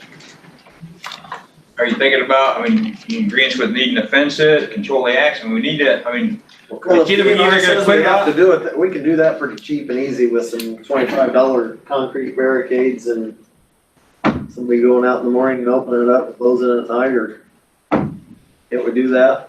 Well, Give you a key card. you're still getting garbage dumped. I mean, you're just watching it. I mean, a good citizen this week brought in the boxes from the person that dumped it out there and had their name, they had basically their boxes there, had their names on them, so we know exactly who dumped it all, Well, it would So, I be mean- much to throw a couple cameras up right? and, So, you know, see The license. fair put cameras up and their trash got really light. Yeah. Wouldn't take that much to throw a couple cameras up. so you just kind of, what your direction is and like what your, timeline. Of course, there's no power on the south side, I suppose, right? If you build one, if you move it on the south side, I mean, you would think it'd be in our compliant. Yeah. What I'm saying is, do we wanna spend a bunch of money here if we're gonna move it over there? No, I don't think so. There's gates that can be shut now, but then they just drive around them. Yeah, down that lower side, yeah, there can be, there was. I don't know how serviceable they are right now, but. Why don't you look at it on your plan? See what For it both looks sides like of it the road, were. Well, I mean, for. You're gonna move it and move it, Yeah. and then put a fence around it. The only thing I don't like on the south side is where the entry road is, that's on Yeah. that hill. That's real dangerous. I like the, Well, we could probably change the end of that. yeah, I mean, so that's, just looking at that possible. Move to the top of the hill. That was It's just much, just no, I just wanted to bring that up, Yeah. we're not in compliance with, it's been an issue. There ongoing for a there while. there was a reason it was moved from the south up to there. They get the water runoff. Yep. into The water runoff. Yeah, because that was our, Drinking water. Time. Yeah. Drinking water source. Okay. But if you build a new one, you could be DNR compliant, you probably have to have barricades around it and. Well, let's not make a super duper one though. Let's look at, if we're gonna move it, let's You not wanna- go crazy and have. Do you Big want screen TVs or anything. So you wanna do composting, you wanna do, all that kind of stuff. Well, we've got to be able to accept grass You want- clippings and tree clippings and stuff, don't we? Well, no, no, you don't have to go that far, I'm just saying, well, I mean, either just, if we wanna compost yard clippings, Yeah. leaves, that stuff, and then tree trimmings and trees in a separate pile. But The trees, the yard waste, no. I don't think we need a bunch of lettuce and tomatoes out there.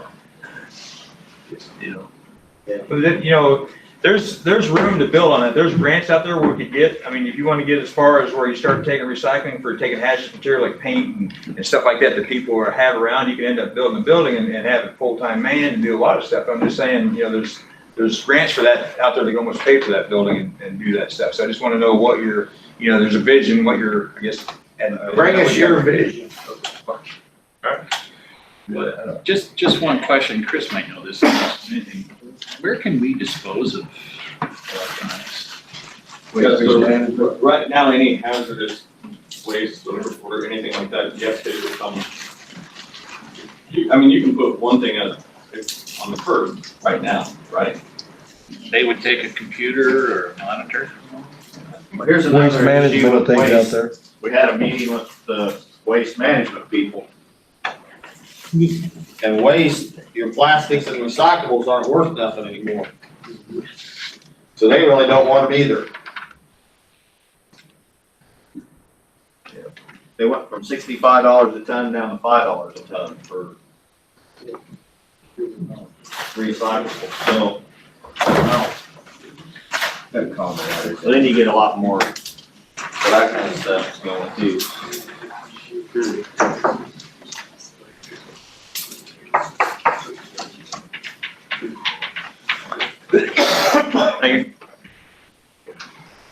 Yes, we'll stay up, consider and discuss trailer mounted generators. So again, we have those 2 trailer mounted generators. I've been approached by some people that want to buy those. So I just want to kind of get your idea of what you'd like to do with them. You know, want to move one to the fire station, have it down there? Do you want, you want to move one there, sell one, sell both? Right now, we're keeping it running monthly, so just didn't know what your kind of Won't work at the Muxler Center. No, too small. Yeah. Won't work at the fire station either. For a 3-phase and a fire station. No, we need one because of the diesel. Scale up and what? I'd like to keep one at least until we decide what we're gonna do with the tower in case we need it for backup. that one for bid or advertise in the paper? How'd the truck sell? That was my last item with it. 13,000. $7,500 or $750 more than the generator.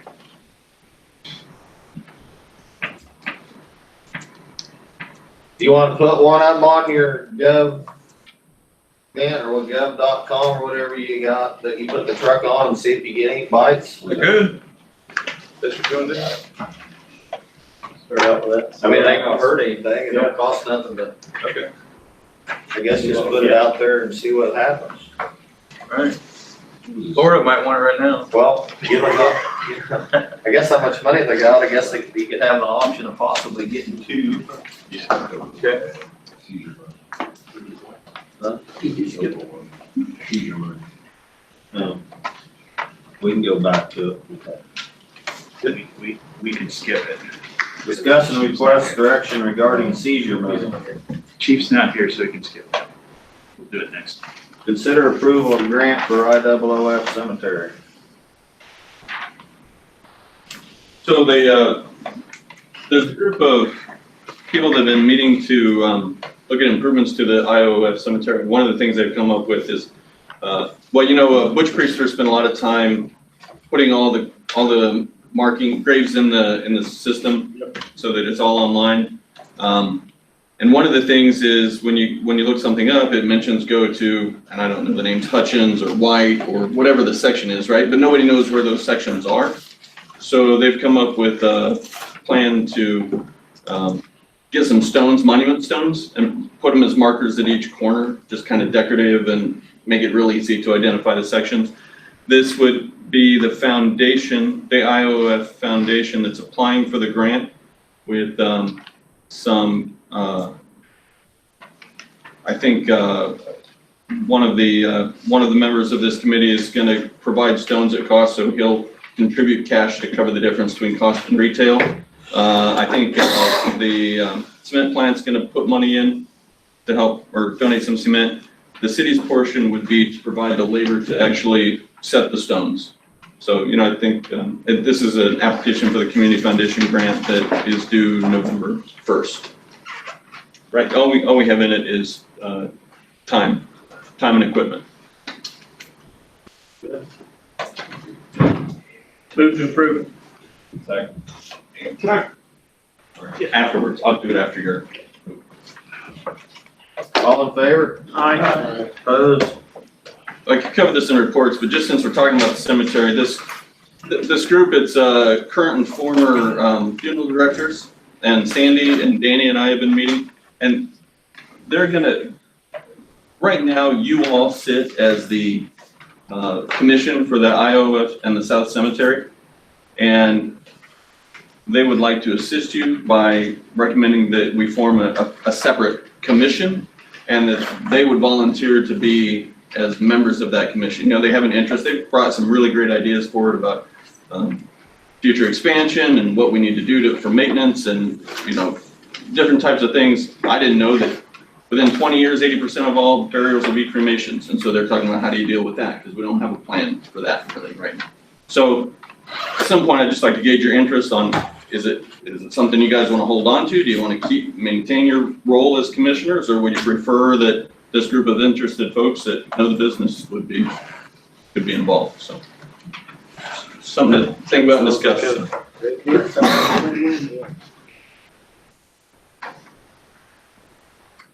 Approved claims as presented.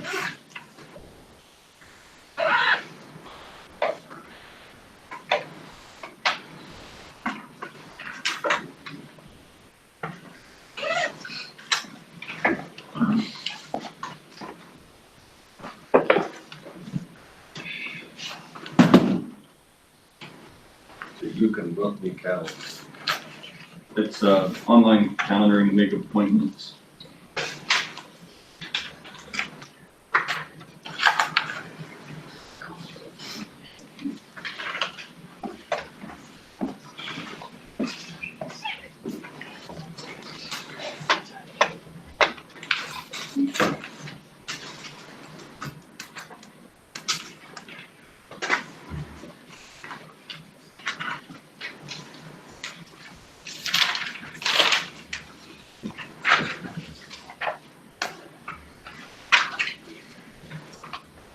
Do we have a limit on how much we spend per person on clothing and stuff per year, or is it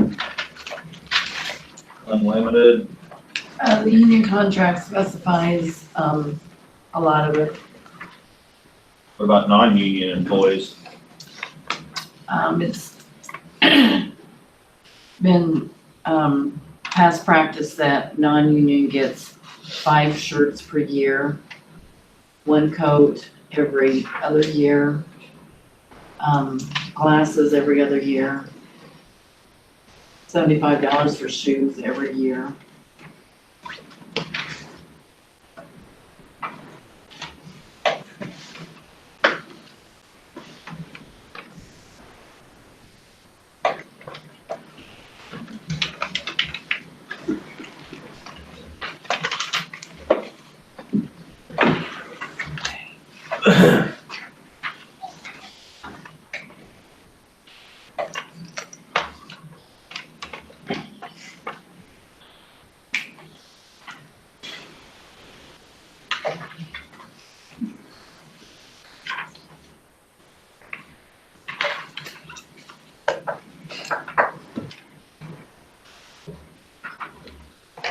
Move to approve claims.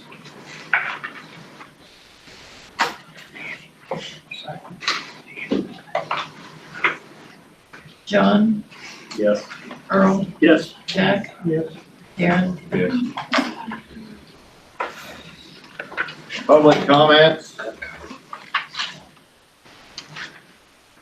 I got one about that waste management discussion you were having. And he said that you set an article out on the curb and it's picked up. Well, mine never was. never does. Never do. And I was told the waste management, I had to buy a bag for $1 to get it taken off.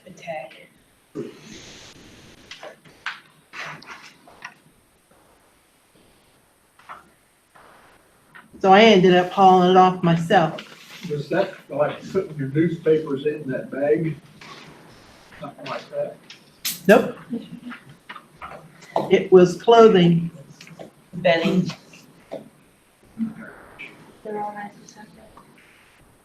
So somebody went through it. Yeah, and somebody went through it and tore it all to pieces and I had to clean it up again. Was it something that should have been in your dumpster, or? Dumpster was full. Oh, That's what. so you put it beside the can? Yes. Yeah, they won't take it. It's gotta be in the can. 2 times a year, once in the spring, once in the, do they not do that no No, more? they'll do one, so if you have household items like a TV, a microwave, or something like that, you can put 1 item out per week, as long as it can be lifted by a single person. So, as long as As long as you can, and not garbage, but an item, like, a bulk item. You can do that any week, one item per week. I think they quit taking recyclables if they're not in a green container too. Yeah. If you got a lot of newspaper, you got to put them in a paper bag. Put my newspapers in the sack. I donate my paper to the vet's office. We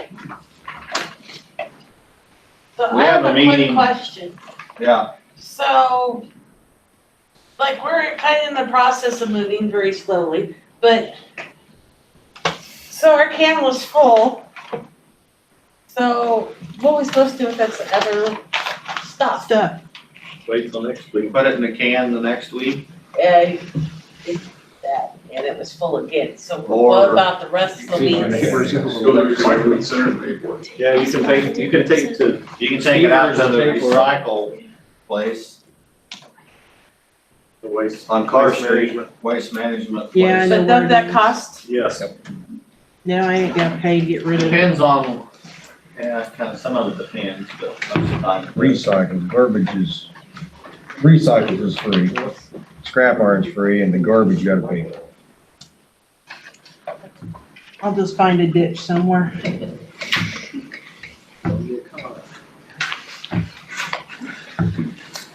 Any other public comments? Reports. Gary? A couple of things. First of all, we have instituted the telephone system today. People calling into City Hall now have three choices to more efficiently direct their calls. One to utility building, one to Public Works and Community Development, and one to the city clerk, city administrator's office. That way we don't have to try and cordon off these calls, let people do that through the obvious push button. I don't think that this is an inefficiency or a difficulty for the phone callers, because we don't have a huge menu here. We just have three buttons. And it's hoped that we'll be able to more effectively direct calls to the areas that need to be talked to. Right now, they kind of go in and it's all over the place. So, Whoever answers things. right, and I think that's gonna improve efficiencies within the front office as well as with the departments that are affected. Secondly, and similarly, we're about to make some changes on the signage of the windows to show where community development and public works are, as opposed to having people come into what has been traditionally the place where everybody comes in for everything, and try and get people to go to the areas that are most appropriate for them. We have moved the utility building box a little bit so that we can actually put a stair to the stoop as opposed to just having to walk up the handicap. So those are minor things, but we think that those are going to be things that help deal with the traffic flow and coordinate the business, people looking to do business at City Hall to the appropriate places. Finally, on behalf of Chris and Danny and Sandy and myself and other employees of the organization, we are requesting the City Council to enact an anti-harassment policy that we would present for council consideration at the November 15th, 2018 council meeting. This policy would be something that would include all employees, appointed and elected officials of our government. We think that a policy of this sort would be appropriate for conducting business in an appropriate manner in all aspects of our government. I'm just looking for some direction to allow that to happen.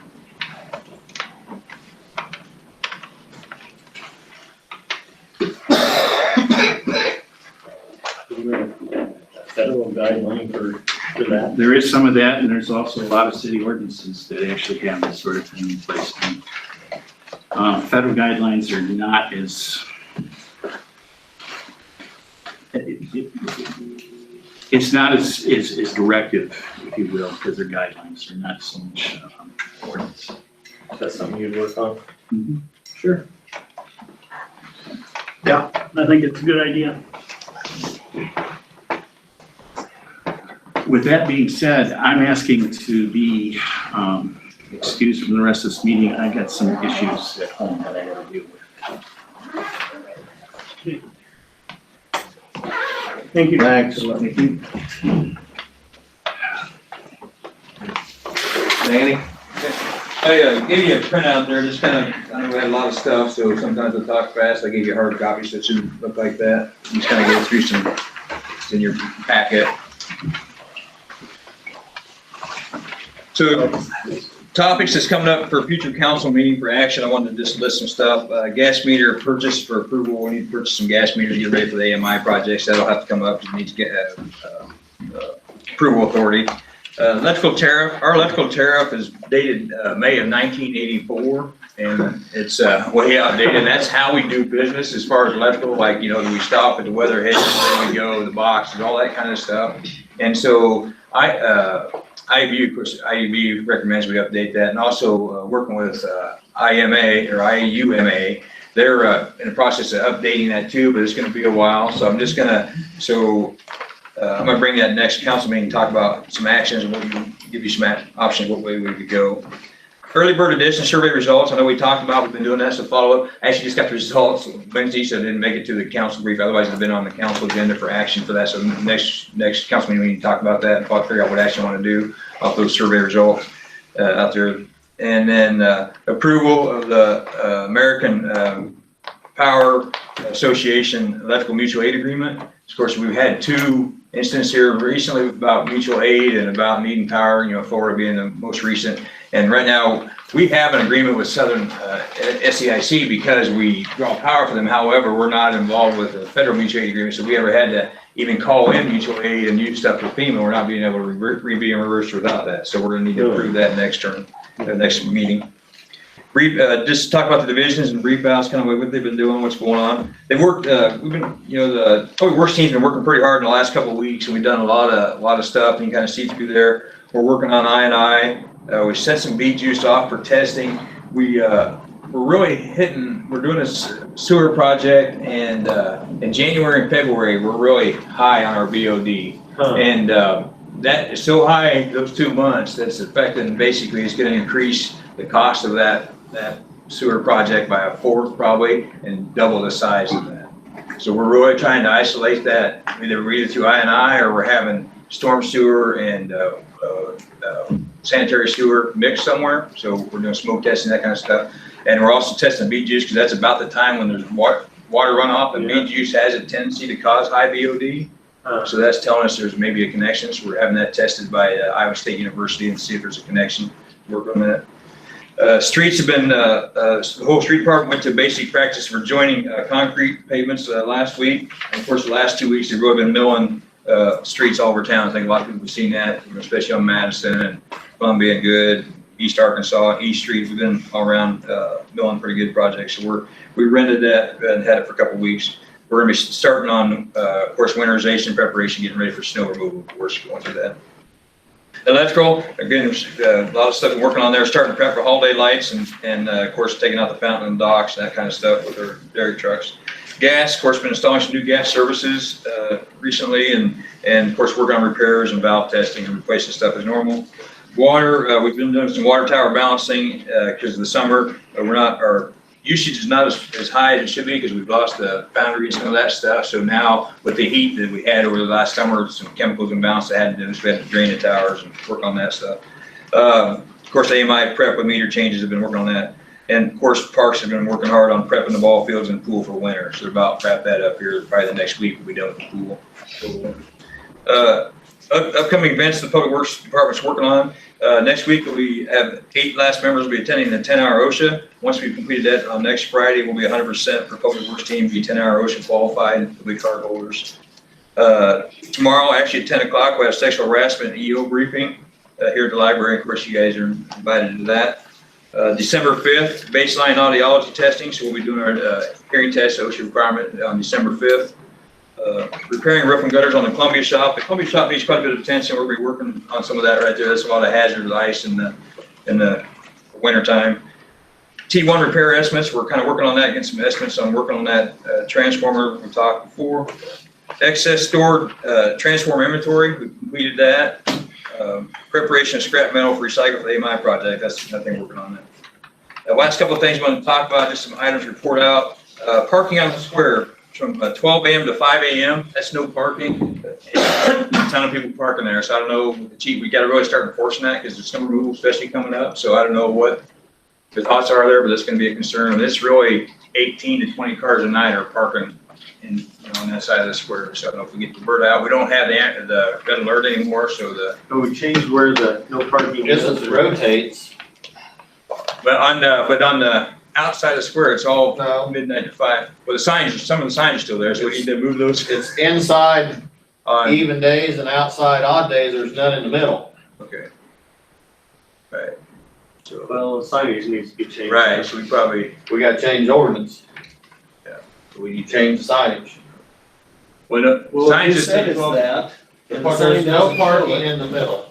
Okay, but Ever. if the signs don't show it, we need to The just. signs do show it. They show that Sunday, Wednesday, and Friday, it's on one We did side, that the other when we- 4 days, it's the When other we side. painted, right?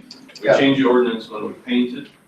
So the signs just never have caught up. The signs are up there. They tell you what side to park on what day of the week. So it used to be, prior to the painting for streetscape, you parked in the center overnight so that you could street sweep, right? Okay. And so if the signs are up there I haven't been up there to look at it, but if the signs are up there that say you switch back and forth, it's because we did it when we were painting, doing the trial run on streetscape, and we moved people to switching back and forth on the side, not parking in the middle, because we didn't have the middle parking. Right. Okay. So if we haven't changed ordinance back, I thought it reverted back after. It reverted back to the way it was before, So it should be center parking and no parking at night on the site. That's how it's supposed to be, or that's how it was previously.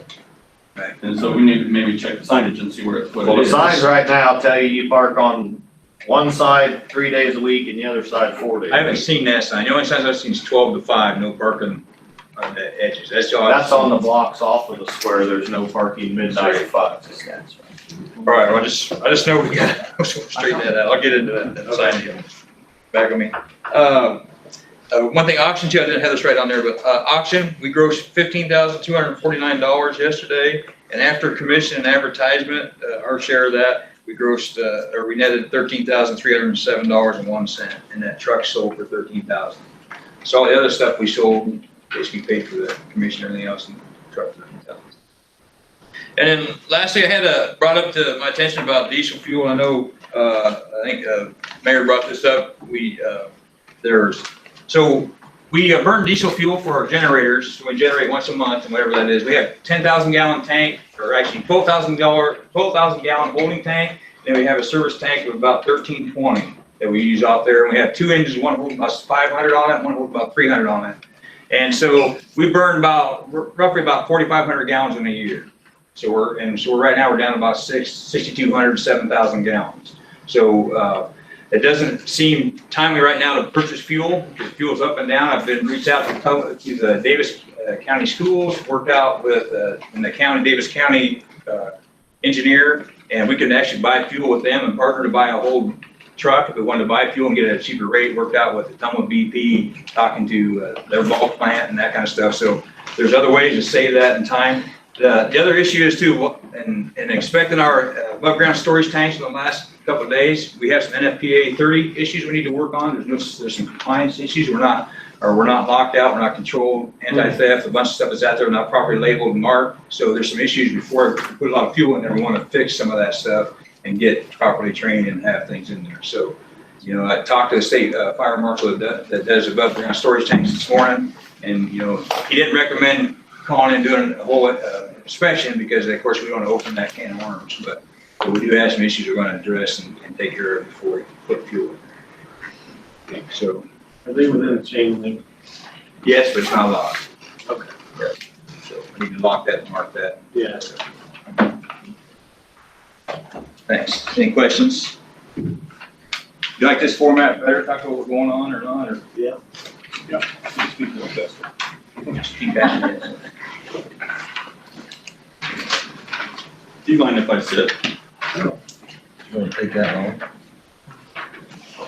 on? We've been Danny didn't get into it, but he and I have been working pretty hard at looking at our electric infrastructure. And we're also, so when I talk about electric infrastructure, we're talking about everything from the condition of our wires to transformers, looking at the substation and the transformers there, talking about what kind of upgrades do we need to make to metering for help me out, the individual lines, the feeders, thank you, and switch gear and those kinds of things, right? We haven't made significant investment in the electric distribution system in years. And it's time we need to do that. If we do some of this investment, we're gonna see decrease in line loss. We're gonna see some other potential efficiencies that would save us money and have us better prepared for the future. So some of the things that we've been working on to do that, Danny's talked to some engineers, two or three different engineering firms to look at different aspects. We've been working with Iowa State University to, they're gonna help us put together a whole system model and review that. Cadmus is taking a look at some of these pieces. So I just wanna let you know, we don't expect to have a full picture for probably 6 to 8 months, but we're in the process of reviewing and trying to come to you with some recommendations. The Williams building, we're nearing completion of that purchase. That's the building on the square, 113. The paperwork is at Williams and we're waiting for them to return it notarized and then we can finish the close. I don't know if most of you know this, but September and October they're the conference time for our world, right? So that's when we go get training, but it's also when we end up doing a fair amount of presenting. So I presented at Growing Sustainable Communities Conference. IAMU asked us to speak at their energy conference this year and at the Iowa Ideas Summit. And I just think you need to be aware that what we're doing, people want to learn about, and there are requests for us to share that information, which is part of our deal with being named as an energy independent demonstration community, is to get out and talk about that. That's part of how we earn that $100,000 grant, right? Today I had probably one of the most challenging presentations that I've done, and that was to the 8th grade class here. It was amazing what those kids came up with. They were asking about, what are there possibilities for tax incentives? What are you gonna do about property taxes? Isn't solar taking up farmland? Couldn't you put it on roofs? I mean, they were just all over the board. I got grilled for 40 minutes. I thought it was pretty cool that they were probably more informed than many adults I talked to. It was pretty neat. One of the conferences that I'll be attending is, I'm going to Atlanta next Monday, Tuesday, Wednesday. It's for an energy efficiency conference.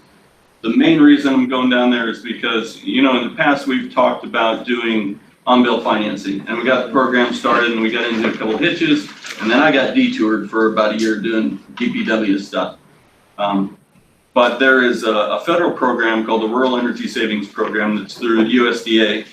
And they're gonna have about $100 million to allocate for on-bill financing type solutions over the next year. And it's a fair bet that won't be fully allocated. So if we have our program in place, we probably have a pretty good shot at getting some interest-free loans that then we can loan back out to our customers to help them upgrade their homes. So the reason the Atlanta conference is important is that administrators of this program will be there, and there will be several different utility groups that are going to be down there talking about how to get these programs off the ground. And so I just felt it was a key time to reconnect. Let's see. Speaking of solar, had some questions about how it's doing out there. So here are the numbers. To date, it's produced 1.5 million kilowatt hours. We expected, if it's fully operational and operating to its best ability, to get about 3 million kilowatt hours a year. So you can see we're in mid-October, 1.5 million kilowatt hours is a little behind. There have been some times when it's been undergoing some testing and some other issues. Folks from Simple Ray were here today, and I think we're at 95%. We've been running at about 50% off and on for the last 2-3 months. It looks like we're back at about 95% right now, and they'll come back out and get us back up to speed. The mayor has some other questions about solar, which we'll get into later.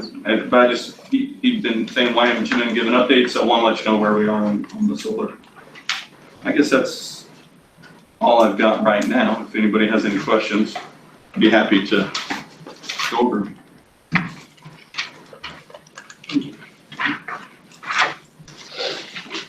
RG. Okay, I got a handful of things here, none of them major though. Let you know, the turnout gear showed up last Thursday. The guys tried it on.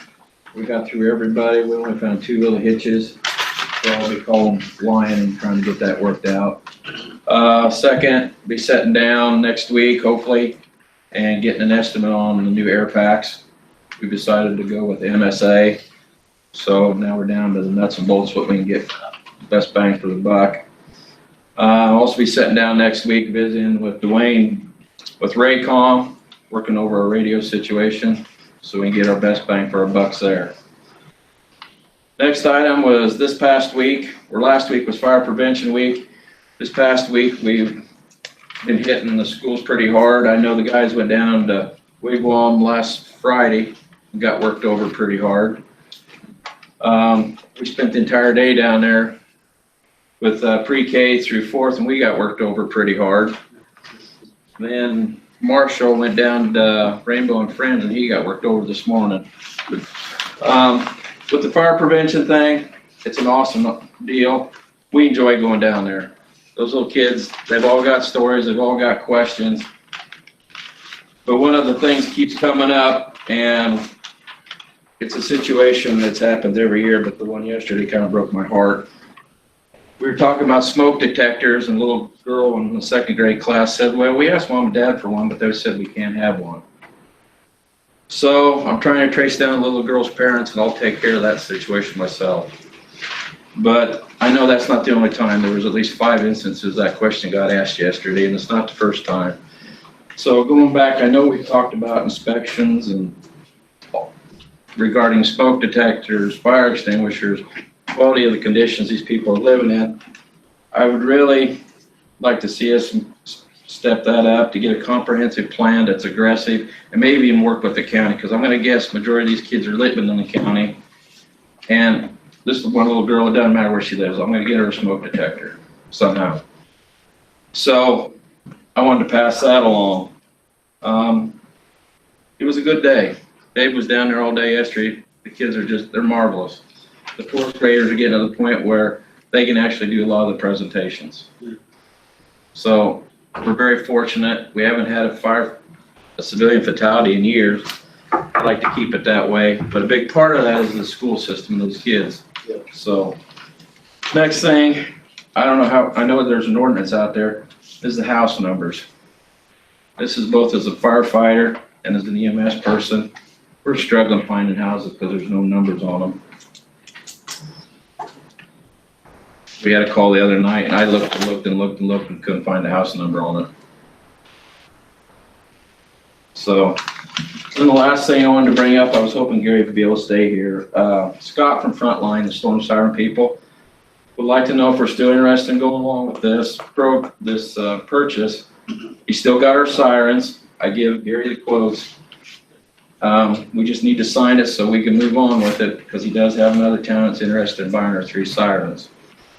So if we're not gonna move forward, we need to let him know, and I'll have to get the foundation grant back. But I would really like to move forward with this.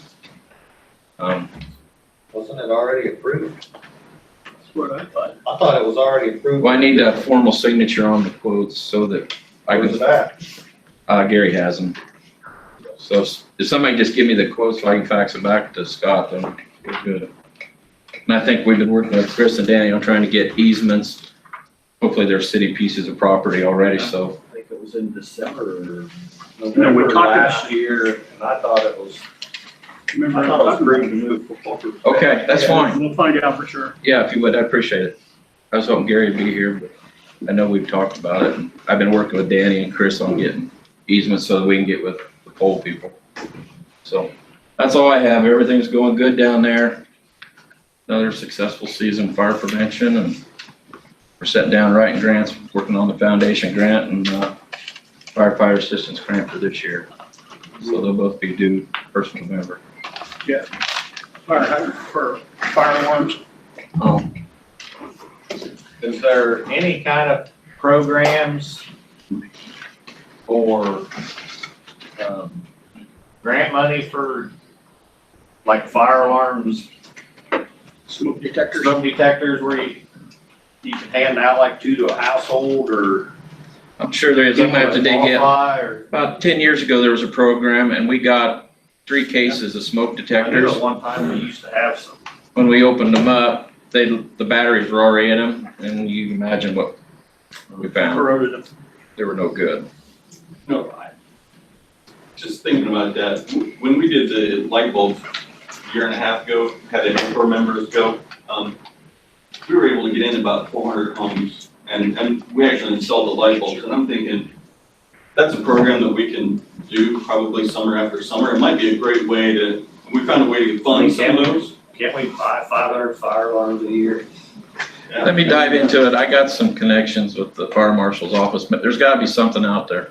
Cause I know this is a huge epidemic across the That'd be country. great to get. But then actually getting them installed, you know? That's what I mean, have us get somebody in there to do them, to make sure they're installed and operating. But like I said, I hear installed this, a brand new home 2 years ago and I went back and had the breaker shut off and all the batteries were got out. I don't know, you ask the kids every year, they say they have them, but this particular instance, this little girl said we asked for one, mom and dad said we can't have one, so I'm tracing it down and I'll take care of it. So like a good Halloween gift next year. Does anybody from the council have anything? I don't think there's any too major at Main Street, was it, Chris, except for trick or treat night? Yeah, they talk about the parade, the Christmas parade, and we also made sure that they're aware of the new parade. You know, we've had a couple snafus of the last couple things on the, of the square, so the new parade permit application would be really good to get them to fill it out and get it out, distributed to everybody, so everybody's on the same page. Other than that, I don't, pretty normal stuff. Any council updates or anything? Well, the only thing I've got is this letter you gave us. I'd like to have it put on the agenda for the next meeting to override your veto. So.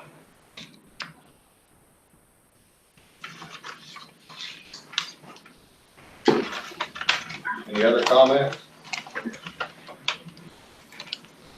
The only comment I got, so I sent an email to everybody regarding some kids wanting to clean up and improve the basketball courts. I didn't get that one. I just sent it right before the meeting started, All right. so, I think they're gonna bring they're looking into grant money and different options, and they're gonna bring some kind of presentation to us. I just said FYI, so when they come, we know what's going on. Sure. She just wrote a little, what they're after. We got some sophomore age kids that's wanting to be able to use it, and it's really unusual.